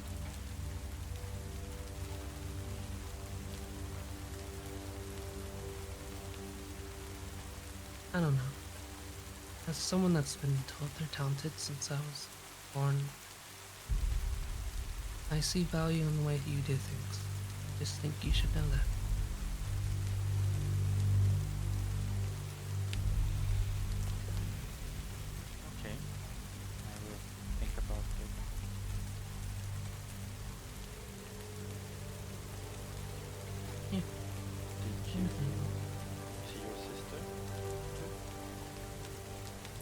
was the question?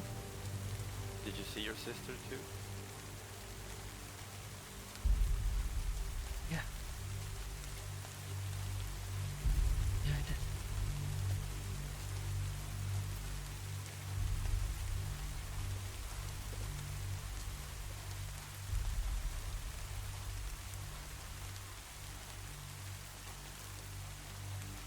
Anyway, I'm glad you're okay.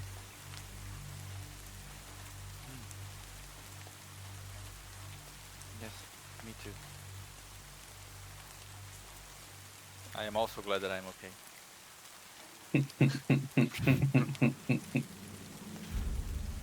Sort of like lightly punches her shoulder. Next time, just don't run off. Okay. Yes, I have learned how these monsters work. Now I will go meditate on how to create fire with my sword. I recommend using the ground to create friction. It'll probably cause sparks, and if you swing your blade fast, Clue actually starts giving her legitimate ideas on how to do this absurd thing, because he's just like, I don't know, maybe she could do it. Fuck it. Can I make an Arcana check or something? Wait. I think it's more like nature check. It's not Yeah, magical, is this right? nature? To see whether that would be feasible. Just to like make some headway to this. Or I guess maybe it's just an intelligence check. Either way, that'd be the same for nature. So. Yeah, go for it. Roll a nature check. Alright. Okay. Hey. Now, you figure that with the appropriate surface and the necessary speed on Akuta's part, which you don't think that portion might be an issue, something like that could be possible. You don't think that perhaps, forest ground that is soft and is being rained on here currently would necessarily help in that aspect, but it could also be something else. You could maybe swipe her blade against armor or something along those lines. You don't know, but it could be possible. Well, it'd probably be hard in rainy areas, but I know you don't like using magic things, but you could use different types of metal on your blade. Maybe like use a whetstone to put some alkali metals onto it. They're really combustible. You just have to create them. Switches to our language to No, sort of that's like. still in her. That's still in our language. Like, This is not super dumb, but she's not smart either. Okay, if it's in our language, Clue would be like, there are like types of rocks, and some rocks catch on fire easier. Oh, I rather types of metals, and some metals catch on fire easier. So, you might be able to coat your sword in something like that. Okay. Cool. I look forward to you swinging the flaming sword one day. Probably on me, considering how often he's worked. On second thought, I don't want you doing this. I do it against our enemies. Yeah, but are you going to practice against me? Possibly.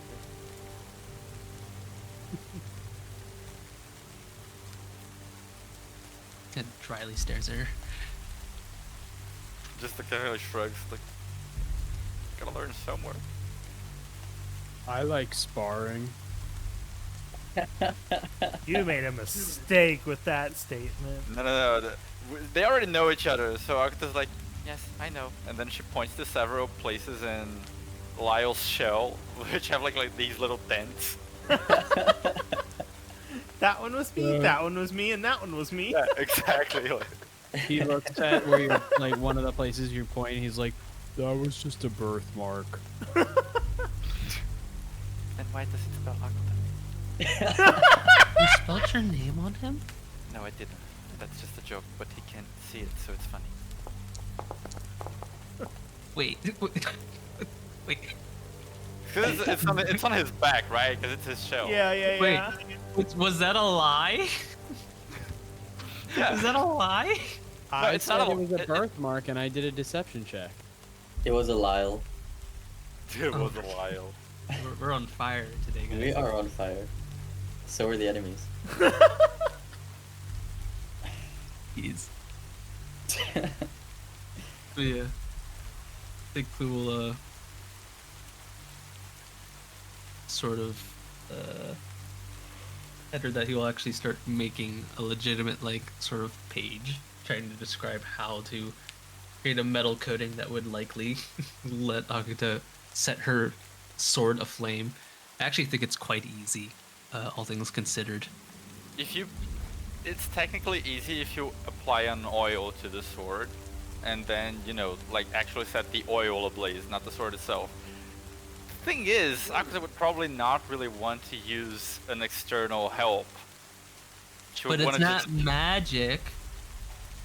Yeah, I know. It's like the thing is, Akuta doesn't hate magic. She just doesn't want to use like any tools other than just her sword and her own like ability to do stuff.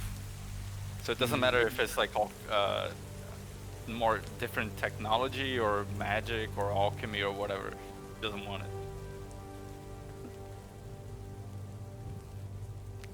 That is where the challenge lies. Lyles even.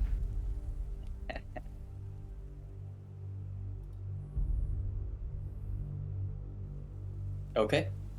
Are we ready to watch? Watch these. I mean, Okay, Malachi, roll your perception check. Disadvantage. Yeah, like fuck you, dude. What the hell? You can watch these. Ooh. Oh, baby. Okay. You see all of the enemies, and they are all your worst fears. So, Malachi, you'll probably have to step outside the dome for the duration of your watch. He'll, like- You'll notice. yeah, he'll like kind of sit. This is a really funny idea. I want to try and like stack things on top of each other so that he can like poke his head out of the top of the dome and just like sit like with just his head sticking out of it, looking around. Okay. Okay. Fair. So you create a little spot for yourself that is. How tall is this dome? This spot is just a little bit. 10-foot radius, You'll- so like it's Okay. just about 10 feet up. So you stack enough things to maybe go like 8, 7, 8, 9 feet up.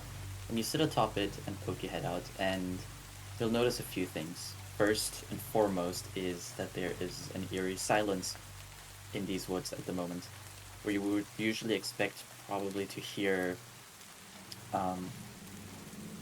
animals of prey at night, such as owls or otherwise, or you might expect to see mice and such rushing around the woodwork. There is no such thing present here at this time. You also see no enemies nearby, but you feel as though here and there you might see some of these roots and branches of the nearby trees moving ever so slightly.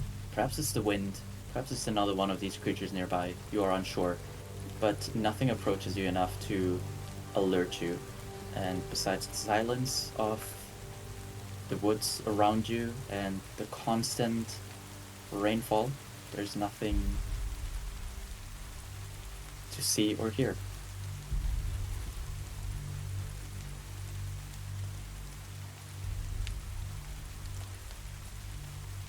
Okay. Malachi will just kind of meditate as this goes. And when the hour is up, he'll wake Clue and say, "The night is quiet so far. No sign of any further enemies. But the trees seem to have uncanny movement to them.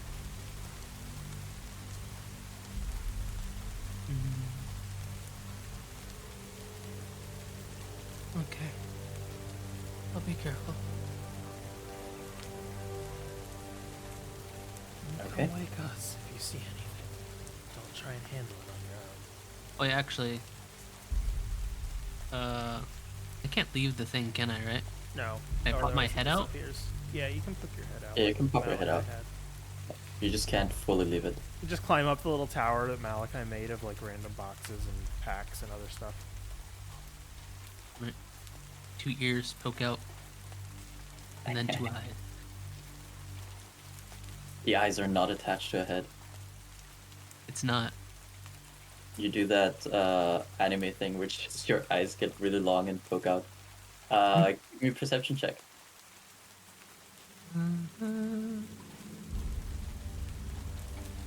You roll above it. Nothing. Yes. Nice. 24. Similar experience as Malachi had. It is eerily quiet. No sounds of animals or otherwise.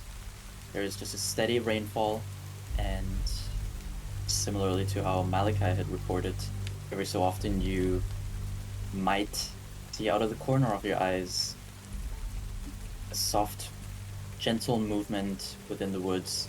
Then you look over there and it's just a few branches. Nothing else.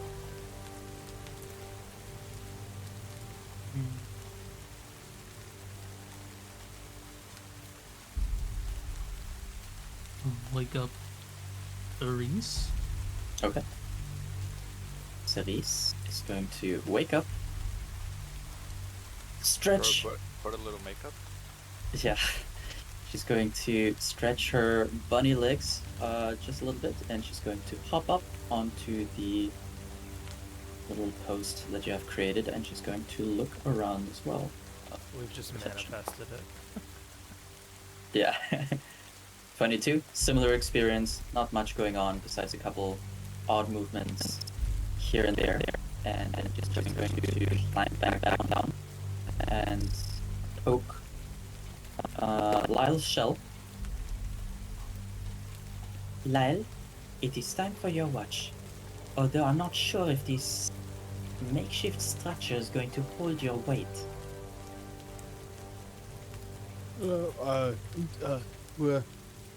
Wait, you mean like you want me to go on top of this thing? Well, I don't know if you should. Okay, No, please don't. how do I... Is there a door? There is no door, Lyle. You simply step toward this mist that you can see before you, and you can poke your head out normally, or you can fully step outside. But do make sure, if you see something off-putting or otherwise worrisome, return immediately. Is that clear? Yes, Commander. Very well. And when you do return, wake me immediately so that I can begin battle preparations. Yes, Commander. So Lyle will pop all his limbs out of his shell at the same time. Just like, whoop, and then on all fours rotate himself so his shell is against the wall of the dome, and his head is the only thing poking out. Okay. And he's gonna like Love. lay back down and retract his limbs back into his shell. Okay. Roll me a perception check, Lyle. Mother. Goodness gracious. Okay. And it looks so cool when you do it. I know, I saw it, I was like, oh. And then it was a 1. Yeah. I don't know what the 20 looks Lyle. think- like. Just a 20? Lame. Yep. Lyle, you look around the area just with your head poking out, and similar to everybody else, there is not much happening. Although somewhere in the middle of your watch, you hear a distant scream echoing through these woods. And you look in that direction immediately. See nothing. There's movement in the woods. Nothing seems to be approaching. No land sharks. Your mother is fine. But the scream definitely happened.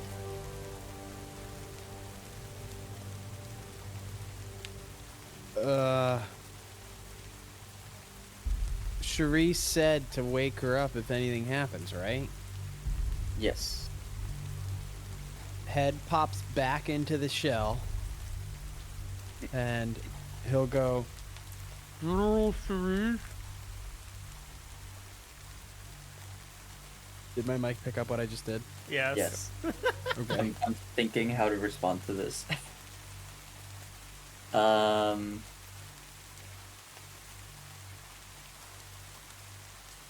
She's going to open one eye, look at you. Any trouble? There was a scream in the distance. A scream in the distance. I didn't see anything, but it was out there. She'll get up, poke her head out as well. When And she he pokes her head out, Lyle would also. Which direction did you hear the scream from? He'll, Whispers like, northeast. yeah, like nose in the direction. She's going to take a look that way as well.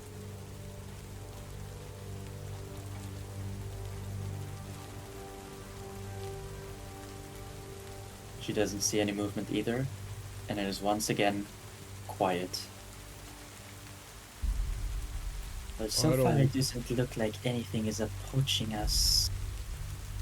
But good looking out, Lyle. If you hear any more screams, definitely wake me up once again.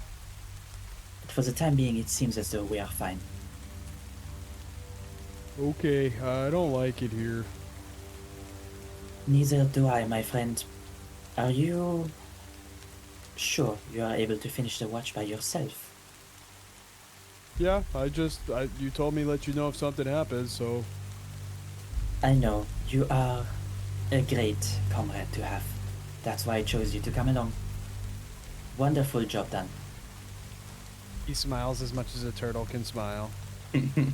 It's just a mouth open really wide. Yeah. It's We've all seen the Master Oogway. it's the turtle from shit, was it Monsters Inc? That was working in the office? And No, there was an office oh no, sorry, that was a sloth in one of the movies. Oh, that Oh, sounds yeah, Utopia. oh, Yeah. It's the Okay. Oh yeah, I get. Yeah, no, I get the. That's the right energy though. I think. Yeah. it is the energy. But she'll pat you on the back of your shell and is going to return to her sleeping spot. Sleep Lyle. tight. The rest of you watch will go by uneventfully, no more screams in the distance. And then he'll go and he'll pop his head back in, do the rotation, pop his head back out. General Cerise, it's your watch, I think. Poor woman. Did you wake Cerise up again? Isn't that what He you did? didn't. He didn't know the Yeah, order. she woke you up. Yeah. She I woke mean, it's me up. fine. She told me, let her know if anything happens, and wake her up when my watch is over so she could begin battle preparations, right? No, Well, wake her no, up she if said something eight- happens so she can begin battle preparation. Oh, I thought she meant like wake me up for the next watch to like prep for the day battle preparations. You know what I mean? No, but I like this even more. You wake her Yeah, up I mean, again. you can choose to make the same Yeah, choice. This is great. You can choose to go for it. I love it. Yep. So Okay. that's what Lyle interpreted it as. Okay. She'll open both eyes this time almost immediately. Any trouble again? More screams? No, I think you just told me to wake you up so you could prep for the day's battles ahead. She's looking at you with her mouth slightly agape. Yes. Well done, Lyle. Please rest for a while. She's just going to pinch the bridge of her nose and then walk on over to Akuta. Akuta, do you look like you're sleeping soundly? Are you perhaps a little bit stressed out still from the battle? At this point, it's been a long time. She's probably sleeping quite soundly, like in the little animal-like way that she sleeps, Mm-hmm. like coiled around herself a little.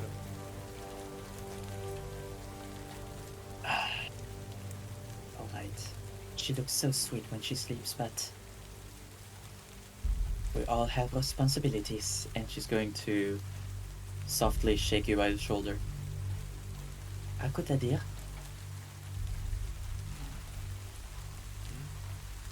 It is time for your watch. Okay. She yawns a little. Gets her sword. He's climbing out of the thing. Dear, there is a makeshift watchtower that the others have built. If you'd like to, you can position yourself up there. Okay. And if anything happens, don't hesitate to wake me as well. Alright? Very well. Good luck on your watch. Thank you. And she'll lay down for the third time tonight. She needs an extra like 5 in the morning. Yeah. Akuta, roll me a perception check. Or what?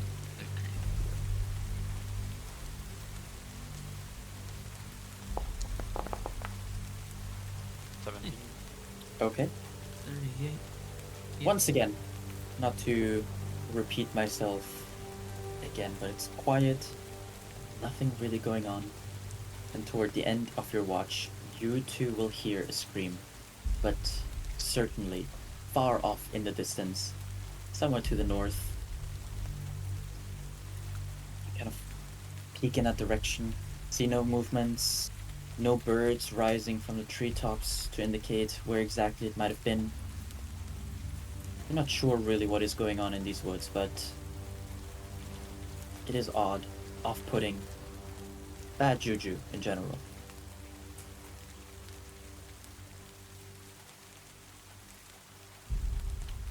Okay. Wake up time.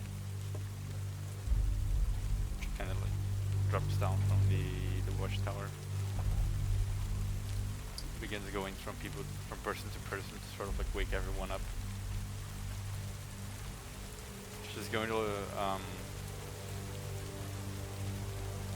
like with her hand like ruffle Cerise a little to wake her up. Clue she's gonna like just poke. Malachi she also pokes, but with like the end of her sword's scabbard. Love And the levels of affection we're showing here. and Lyle she's gonna knock on his shell with the scabbard. She like pokes Malachi in the side and like, you know, the like kidney jab type thing, and he just like flinches and disappears and reappears at the top of the tree like what just happened. No, not that forceful. It's not that forceful. Just kind of like. He's just kind of mumbling like, the dome's not down, I'm not getting up. Is it time, Akuta? Cerise, through like half-shut eyes, clearly didn't sleep too well for the last few hours. Yes. Sun's up at as much as it can be with weather. Alright. Well, everybody, and she'll clap her hands very loudly. It is time for yet another day in these dreadful woods. We should get moving as soon as possible. You sleep okay? Give me an insight check. I slept great. She slept so fucking well. Or at the very least, you get the impression that even if she didn't, she would never show it to you. How about you, Clue? Did you I think- sleep okay? Yeah. I think even with that,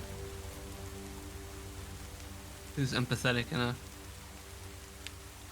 Well, if you ever need someone else to get up, just let me know. I trained most of my life not sleeping. So, Don't worry, I have had many a sleepless night in the midst of battle. A tactician like myself is always needed, but...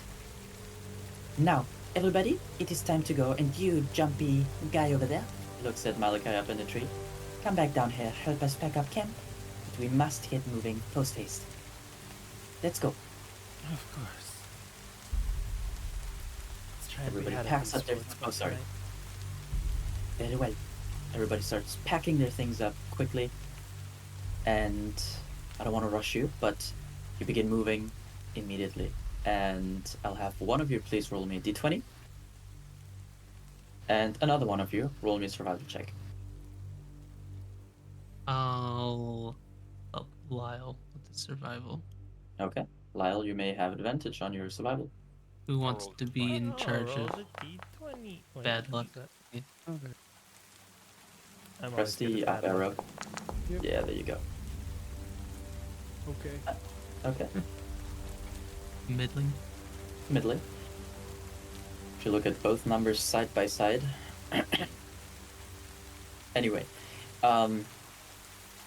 Lyle, you're a little bit, maybe not shaken up, but a little confused by the events yesterday still, and they keep popping into your head as you're guiding the group through these woods, and so it takes you a little bit longer than usual to guide everybody through. There's a couple branches that you might not see, a couple roots in the ground that you trip over here and there, and for better or worse, sometimes you are unsure if you're still walking in the correct direction, but you are trained enough to find your way through anyway, kind of looking up, looking at where the sun is partly hidden behind rain clouds still in this area, and are still mostly successfully able to guide the troop through these woods. And luckily for you guys, there is nothing in your path at this moment, and you'll see, as opposed to at night, there's a little bit of life present now during the day. You'll see a few birds flying about, you'll see a couple of animals coming out of the woodwork nearby, mostly small animals, rodents and such, that are poking their heads out, looking at you, and then rushing away as you perceive them in any capacity. And as you keep walking along, I'd like just everybody make me a perception check. Not a terribly difficult one, but for the sake of seeing who perceives certain things. Damn, bitch. Lol. My nat 20 is the same as Clue's 15. That's pretty good. And Clues 15 is better than my 19. Cerise is a little tired. Akuta, I'll just need Yeah. your perception. Dabs. Then So, Cerise and Akuta are perhaps a little distracted, just following Lyle as best as they can, while him. the other three, as you're walking through these woods and perhaps being a little bit jumpier than the rest, and Lyle being in charge of guiding everyone, maybe not as successfully as usual, but still keeping a keen eye out for any potential dangers around the party. The three of you notice as you're walking through these woods and you see these animals that are flying around here. Something odd sticks out to you is that every so often, be it in the trees or on these animals, in their fur or otherwise, on the beaks of the birds perhaps, you see a soft golden sheen that is reflected by the sunlight, by the little sunlight that is shining down from above. Sorry, what? There's a golden sheen on some portions of the trees or animals, perhaps in their fur, perhaps on the beaks of them, and you're able to spot that with the sunlight that's shining down from above. I'll mage hand and take a look at one of them. Like an animal? Like a small one, like a bird, a raccoon, a squirrel, You a are full awful. fucking deer. Yeah. Give me a dex check.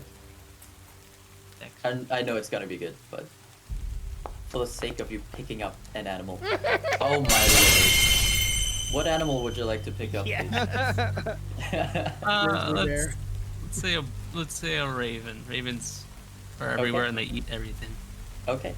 You spot a raven up on a tree, and very observant as you are, you see this golden sheen on its beak and immediately send out a mage hand quietly and far too swift for this animal to realize what happened to it before your mage hand wraps around it and you hear a squeak from it. And you pull it down to the rest of your group, and this bird is obviously struggling within this mage hand trying to get away, but you have too solid a grip on it, and you bring it down to the rest of the party. Everyone's now alerted to the fact that you have caught a bird for to two of the party members at least no apparent reason, and you inspect it closer and you definitely see that its beak, where it might usually be perhaps more of a yellowish, more of a dark perhaps grayish black tone, this one is positively coated in a golden sheen. It's not that the beak itself is golden, there are portions of it though that reflect a golden light off of it. Does this seem familiar? Malachi was thinking the same thing. We know a golden boy in the circus.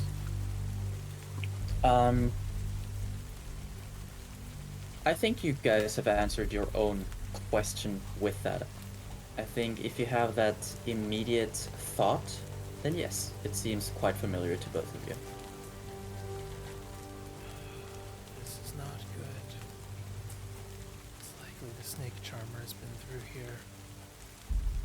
We should get out of these woods as quickly as we can. Why would he be here? Well, he was attacking from this direction as last we knew. So perhaps this was the path he took, although I don't quite know what this golden sheen is about. Are we positive it is related to him? I recognize this. Can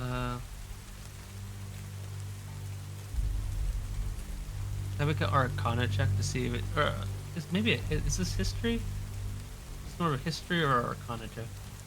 See whether you recognize it as... Yeah, it's like similar to like sort of like the gold that like roofs throughout the city of Primavera.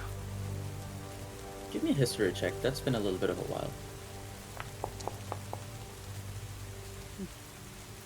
15. It is quite reminiscent of that, although obviously we're in Primavera, it was truly encompassing everything and immobilizing even the elves. In this case, there is just the faintest glimmer of gold on this beak. It's not complete, but this isn't a natural state for the animals here. No, it's almost like they've begun to transform, but have not completed it yet. Would Malachi, from what he knows of the guy's power and what he knows of the snake charmer and what he's seeing here, be able to deduce, like, does the guy's mere presence cause people to turn to gold, or like how does that work? Give me... make an Arcana check in this case. Okay. Nice. With the 24, obviously you don't have complete grasp on his abilities. Not necessarily for lack of trying to understand them, but because he is, you know, his position within the circus was a little bit of a, gosh, what's the word? Nas. More important, higher ranking. Yeah, somewhat around there. He was somewhat more secretive about his powers, not necessarily boasting how exactly they work, although you did see that his sheer presence was one that lit up a room, not in a positive manner, but in an odd golden way. And you did notice here and there that if he lingered for too long in one spot, areas began to kind of hold this golden sheen to them before he moved on then, and perhaps after returning to the spots and investigate yourself if this was a more permanent effect, you would see that they would slowly begin to lose that golden sheen. So you might understand that this being present here in the capacity that it is, either he was here recently or was here a while ago and the effect has now passed. You're not entirely sure. The snake charmer either spent a good while in this area or has recently passed through. This is most definitely his power. It's just hard to tell which of those possibilities it is. Regardless, we should stay on our toes. Malachi, use your cloak's power. Yes. We're going to move quietly from now on. Well, with it, at least we can move quickly and also quietly. And Malachi will cast Pass Without a Trace using his Okay. cloak, so that everyone Okay. can move quickly through the rest of the forest, but also without being noticed. Okay. Cast You'll then continue on your journey, now cloaked in a peculiar darkness. And eventually, later in the evening, without any further odd encounters, but still seeing the golden sheen here and there, and now that you are more trained on it, you spot it on almost every tree, on most of the animals that run around the plant life. Most of the birds that are nearby have, although not always fully visible golden aspects to them, there are certainly portions of them that reflect this golden light off of them. And later in the day, during the evening, you begin to reach the end of your journey here, as Lyle will point out to everybody that the woodwork is becoming a little bit less dense, and he believes that you are reaching the border of this woodwork. And I'd like, honestly, what is your passive perception at this point, Clue? It's still pretty high, right? 21. Okay. You begin to hear voices as you're getting closer to the edge of these woods. And it is in a language that you, until recently, had no understanding of. But, thanks to the aid of the Frost Maiden, you now understand what is being spoken. And it is a harsh language. It is crude, even, you would say. But there's certainly a conversation happening nearby. Clue would just sort of motion everyone with his hand, his fist to stop or slow down, and he'll whisper, "Orcs ahead. Everyone be quiet."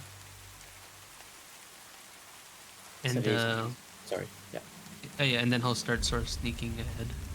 Okay.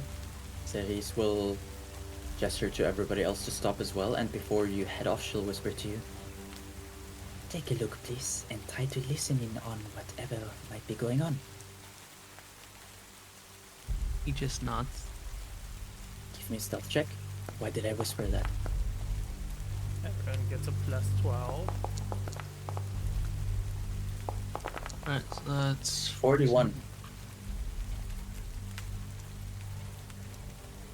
Okay. I don't know why my I only dice- really needed Clue to Oh, make my the bad. stealth check as of now. All good. But why did that not pop? Huh? That's not a natural 20. Oh, it was not a natural. Yeah. It was a 16. Why is this green? That's because it was a quote past check from the button that I tried to make. Oh, gotcha.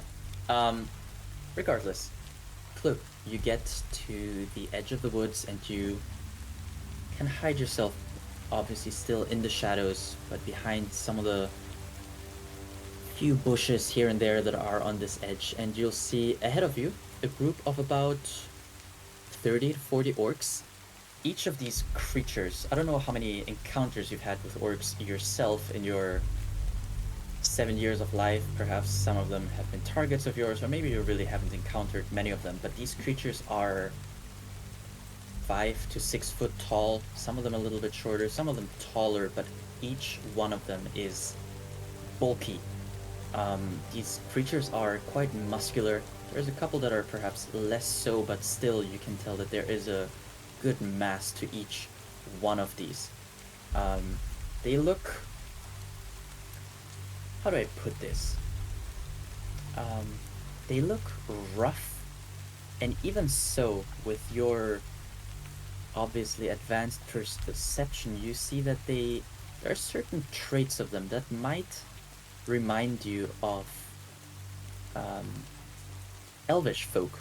They have pointed ears, something within their eyes. There is a certain glint that you have seen within the elves, although this is much more dulled and pulled back. There is a certain darkness to their eyes now. Their skin is rough, mostly darker, although you're not sure if it's a tan or if that's simply how these creatures are born. But they're all wearing these kind of pieces of leather armor. There's a few bits and pieces here of scrap metal that is attached to their clothes, and you understand that the few pieces of proper armor that they have are maybe pieces that they have taken off of enemies, or pieces that they have found lying around and have crafted into makeshift armors for themselves. They look like battling folk indeed, but not necessarily organized like you've seen in maybe the elvish armies or the people of Valor's Call, or they remind you a little bit more of the folk that lived within the domain of the Frost Maiden.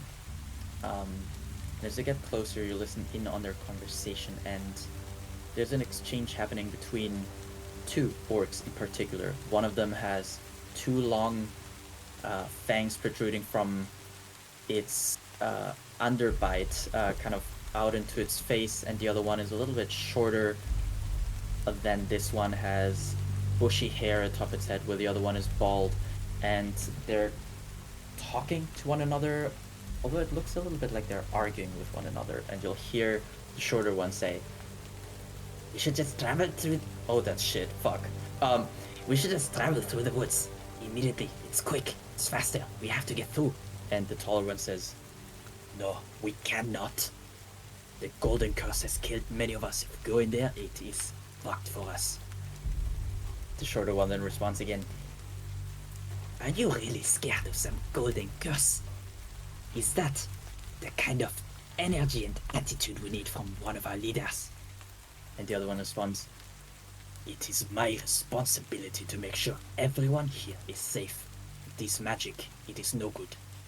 We must go around." They kind of go back and forth in this argument, and you see that the orcs that are around them, these 30 to 40 of them, they are split in almost two even groups behind them, not really chiming in because they understand the hierarchy of this group, but you can tell that the separation and position of them is enough to tell you where exactly they stand in this argument. We got two orcs with their group divided half and half. Roughly half and half, but yes. I'm sending a message to Cerise from where I'm listening from. Two orcs are going to the forest. Their groups torn about the curse of the golden gold magic. One says they need to make it through the forest, one says it's no good. And then he'll give numbers. Around 40.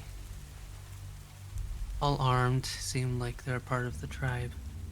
But it seems like they're also running to or from something.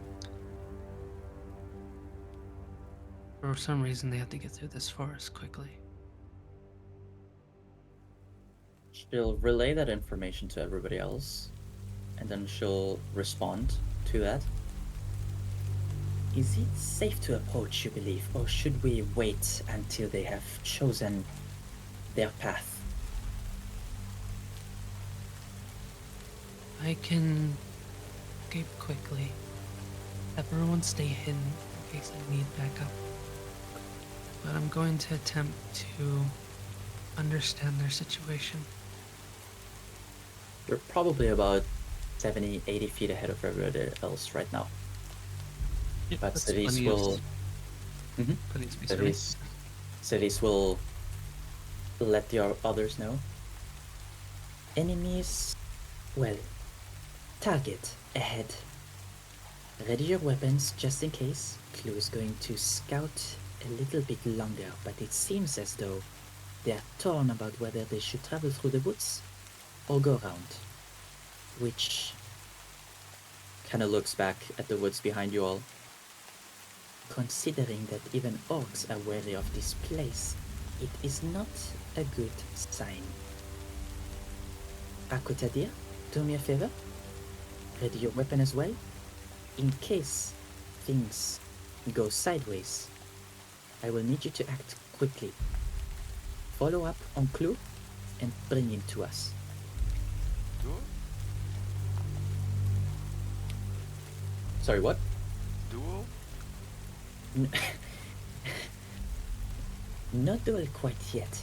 We are It's one facing... thing and one thing only. Yeah. Not duel quite yet, dear. We are facing far too many enemies if it were to come to that. But do be ready. I might need you. Malachi kind of Lyle? smirks. I don't know about too many, but What if she just went many duels? Many duels. I mean, the process is simple. Hey, bring out the strongest one of y'all. I'm gonna beat the fuck out of him, and then all of you just submit. Malachi, in case things go terribly sideways, prepare your magic. I have seen firsthand what it can do, and I believe it might come in handy, but truly, considering our mission, violence should be at the very bottom of our list of priorities. agreed. Though I'm also probably one of the best talkers. I'll remain out of sight until it seems like there's no way to speak. I don't mean to be offensive in any kind of way, and I do believe your ability to communicate is surely effective, but just the sight of a shadowy arm might instill a different kind of fear or rage within these creatures. Let's hold for the time being. I can Lyle? hide it if needed. That is a neat trick. Yes, In ma'am. that case, stand at the ready. Lyle, in case it comes down to it, we will need somebody to front for us. What kind of creature are they more likely to trust? I can't become as big as they are, but I could become something that they might fear or respect.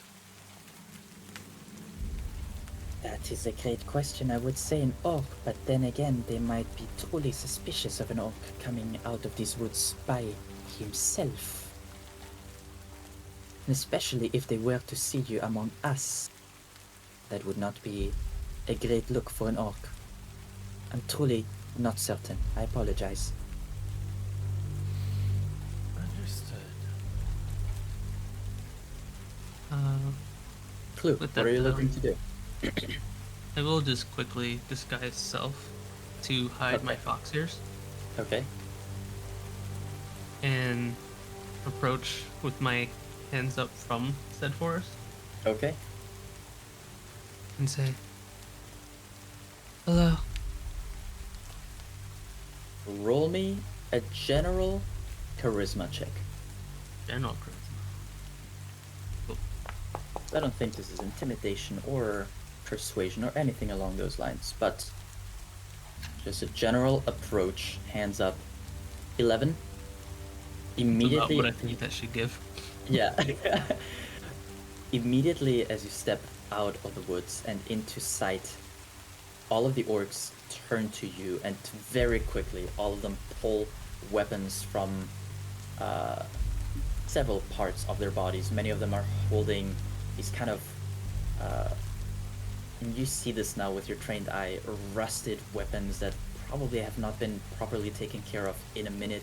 Many of these blades that they're holding in their hands are jagged in the most grotesque manner, which tells you that if they are not made to immediately kill, they are made to inflict pain to their enemies until they truly feel like disposing of them. There's some that are holding just a few knives in their hands. There's some that have pulled a couple old bows from behind their backs and are holding these little arrows at the ready. You can see that there's liquid dripping from the tips of these of the arrows themselves, but although they immediately are at the ready and look hostile enough to you, none of them actually release an arrow or charge at you immediately. And one of the leaders, the taller one here in particular, immediately snaps at you and says, "Then who the fuck are you? Have you been listening to us?" Yes, I heard voices from the forest. Kind of looks past you. "Voices. I told you all we should have stepped back immediately." You were speaking about going through the forest in a curse of gold. "Who are you? If you don't know what the Golden Curse is." I'm someone that's been able to help get rid of the golden curse.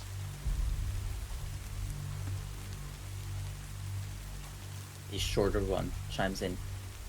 "You got rid of the Golden Curse? What exactly does that mean? Did you kill the Golden God?"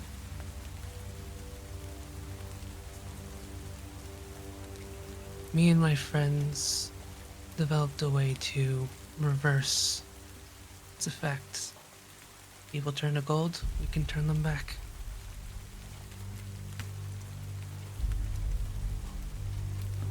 Give me a persuasion check.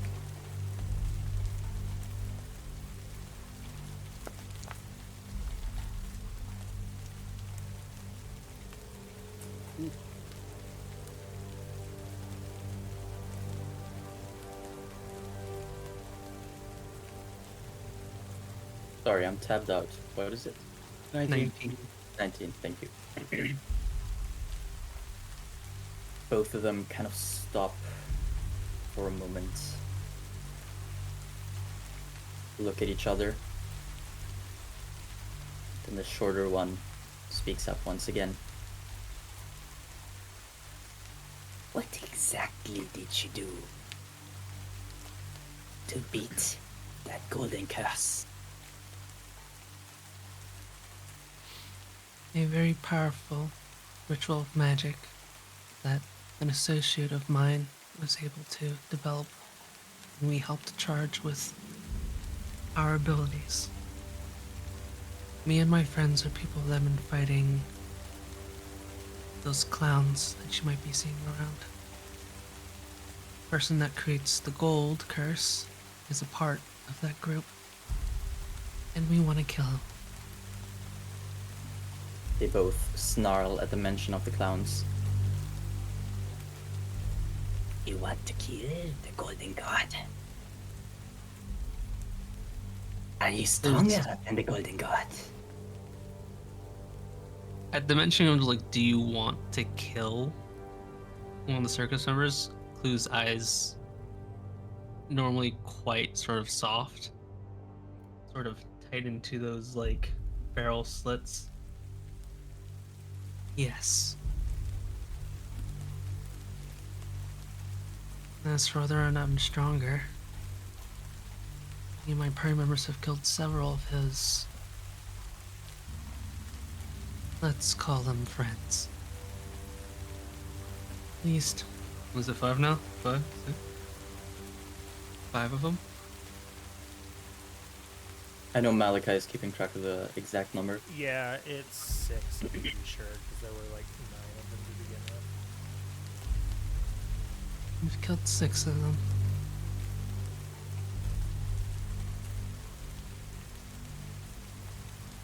Kind of exchange looks, and several of the orcs behind you are Yes, behind them yes. are now snarling at each other and kind of exchanging looks that are both confused, excited, but also wary of who you might be and what kind of power you might wield. You've killed 6 of them, Yes. and you're not an orc. How did you achieve such a feat? Small fry. One of you want to test me? I'm fine. Show my strength. But I don't think this is the best place for it. Give me an intimidation check. Perhaps it's not exactly what you were intending, but Yeah. with what you have stated thus far, and then saying perhaps one of you should test me, From It the has a little bit of shadows that where effect. he's watching, can Malachi cast thaumaturgy to kind of make the air around him shimmer a little bit, like he's giving off heat? okay. You have advantage on that check. That's where it stays. Okay. But that's pretty good. The orcs don't hold back necessarily, but they seem a little more unsure now about actually challenging you. The big For what ones it's snarl. worth, I think when Clue said it, well, it was probably a more of like a intimidating thing to say. I think if any of them made sort of an insight into like the way he was saying it, he was just being just straight up. Mm-hmm. It's like, if you want to test me, we can do it. If not, then whatever. But this is what I want. I want to kill this golden god. Okay. They all seem hesitant now, and the bigger one eventually speaks. Perhaps perhaps he's a little braver than the others, or maybe he's putting on a brave act because he is kind of a leader figure here. But he says, "So maybe you can kill the golden god? What do you want from us?"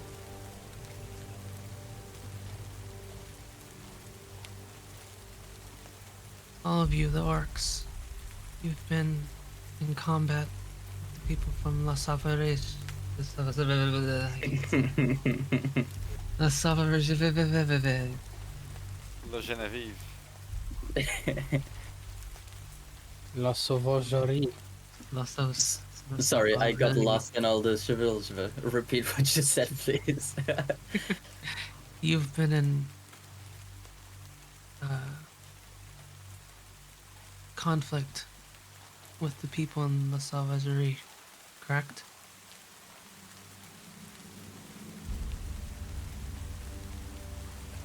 Big one pauses at that.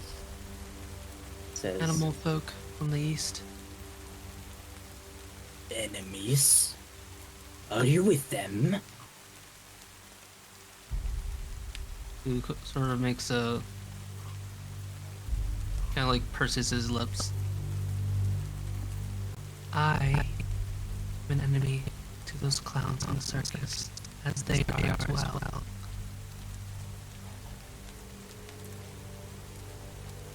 I wish to get rid of all these bastard clowns. They're infesting your land. They have been involved with helping me. We recently killed another general of theirs just a few days ago. And we're not asking for your help for nothing. Elven Kingdom to the northeast. Primavera. You know it? They all hiss at this one, and the little one speaks up and says, "You're with the elves. And you're alone. The elves are gone. Did you kill them too?" They were routed out by the clowns. "Good. For your assistance, fighting with the clowns, we offer you land. All of it. Kingdom. Elvish land? Yes, filled with orcs. What funnier joke could you do? What if? What if we travel to this land ourselves, without you? And we just put a little maggot hole in your belly and leave you here?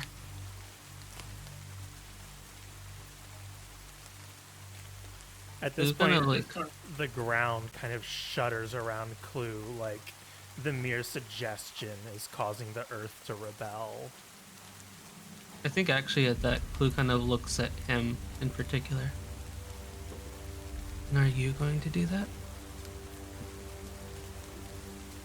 And he was looking directly at him, since he's the one that said it. It's like, so you're the one?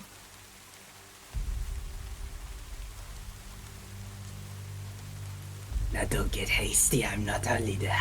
And he looks up at the big one, clearly a little bit satisfied with putting his leader on the spot in this situation. The bigger one just grunts and says, Shut the fuck up, man. If you go, Primavera, without helping us, one, there's no guarantee the Golden God won't come there himself and take it, turn you all to gold, just like he did the elves. And I won't be so kind to bring you back. But if you help us, we'll give it to you. You want things to fight with us to take it. If not, you're just in the way. You understand that, right?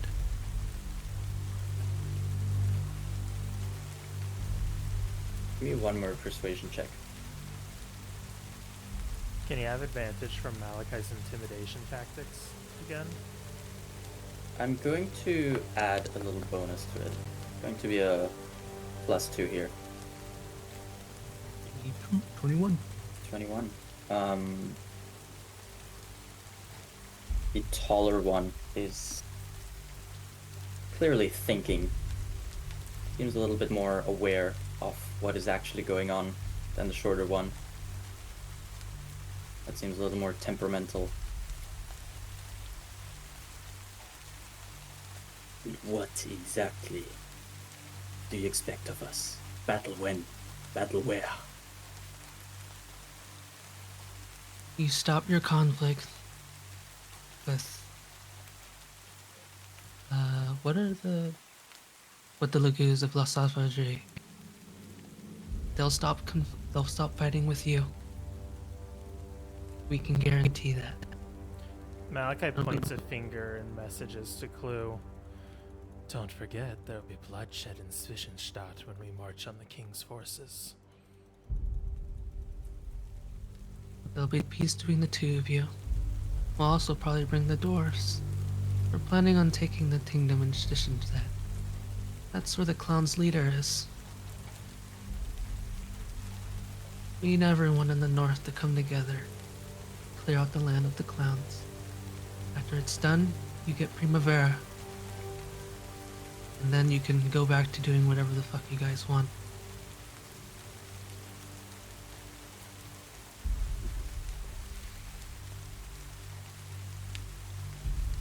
And are you going to deal with the issues here yourselves? Or do we just abandon this land? The Golden God, you mean? Yes. We have lost many of our people to him. If you need him dead, then I'll do it. I'll need his location.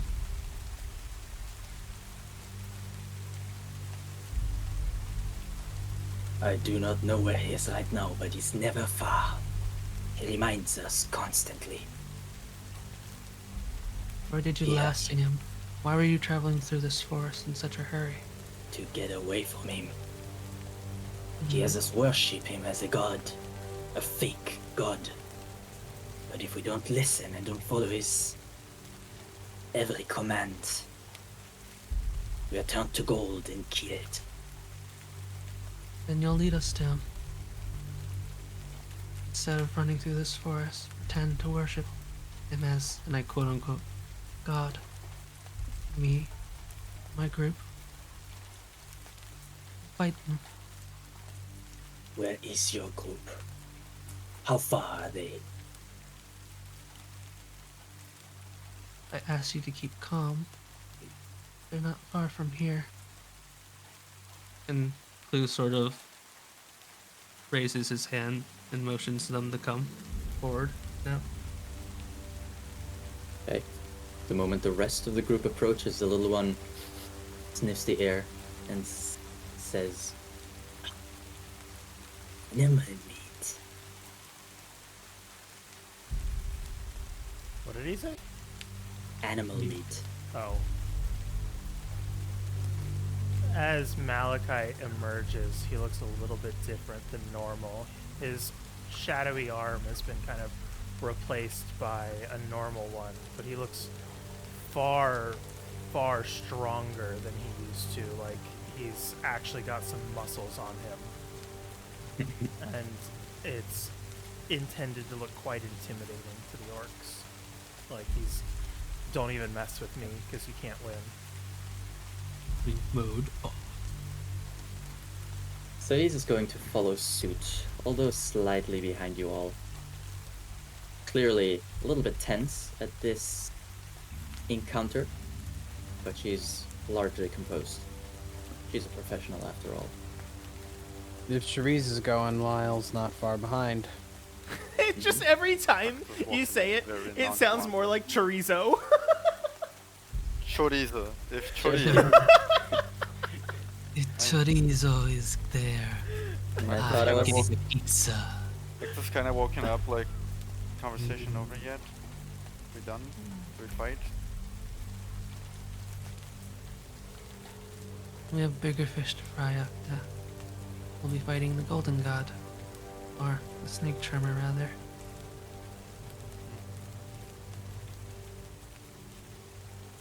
What will you have us do now? You say he's following you, and he makes you worship him as a god, yes? Kind of looks back behind him. Don't know if he's following us now, but he always seems to find us. Perhaps we could lay and wait for the next time he comes to visit and ambush him. So we are the bait. Is that what this boils down to? You want him dead or not? Yes. He's already after you. We can't guarantee that none will meet a glorious end in the battle, but we'll certainly do our best. You can either run from him, trick him and kill him, fight like orcs. Tricking him? Are you smarter than a god? You don't need to be smarter than the god to kill them. You just need to know where to stick the blade. Well said. People like him are arrogant and easy to manipulate if you know what they're after. And you promise us the land of the elves if we help. Not just in this fight, but in the upcoming ones. We'll have to fight alongside those ones. Kind of looking at Ceres. They're strong Yes. in their own right. They've held you off for how many generations? Sorry, say that last part again? He said they're strong in their own right. They've held you off for how many generations? Oh. Lucky. Don't be so quick to judge. I think once you sit down at a war table and get to talk with them, you might like them a little bit more. Especially a General Rebecca of ours. He's... Is Oh. that the fiery one? Who just kind of smiles at that. So you know her. She killed one of my brothers. So she's strong. I don't Good. fucking like that wench. People die in war. Does he shut up if I kick him? Akita. We'll give you a fight, just please.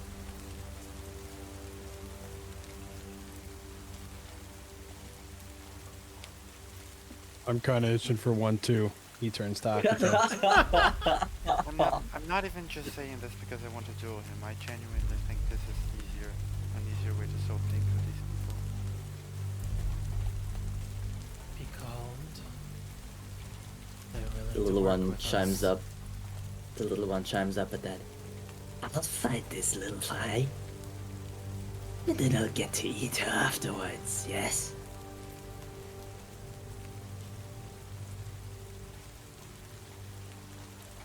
Not to be rude, but if you had to up against her, there wouldn't be so much as a tooth left to bite her with.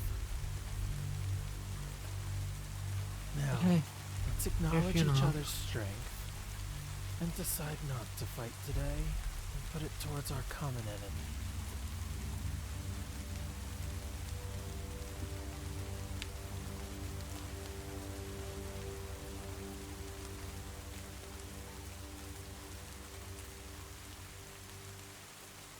The tall one has been quiet for a little bit now, but he'll speak up now again.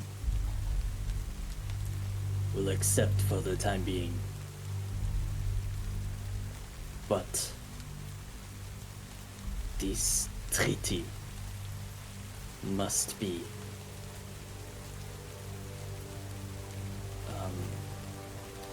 what's the word? Must be agreed upon in blood.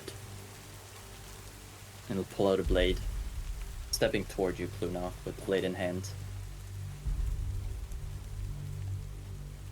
And slices it across his palm. Then he'll hold out the blade to you. Says Clue? nothing. No hesitation. Grabs it, slashes his hand, grips his. And he kind My of gives you name's the Clue. warrior salute rather than a handshake. Who kind of smiles at that actually, and he'll return it, and he'll say, "My name is Clue. What's yours?" I am the tribe leader, Kuzukul.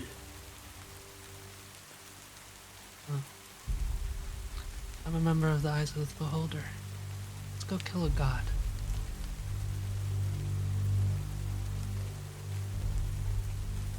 Good luck to us. And I May we think bathe that's... in our enemy's blood. Oh, hell yeah. And I think that is a good moment to call it for this session. And next session, I'd like to return to the other two. Oh, blue balled. Don't tell me blue balled. You took away my duel with the orc leader. I Just the never third. promised you would duel with the Orc Leader. I said if it I goes don't- bad, I don't care if you can promise or fight not. the Orc Leader.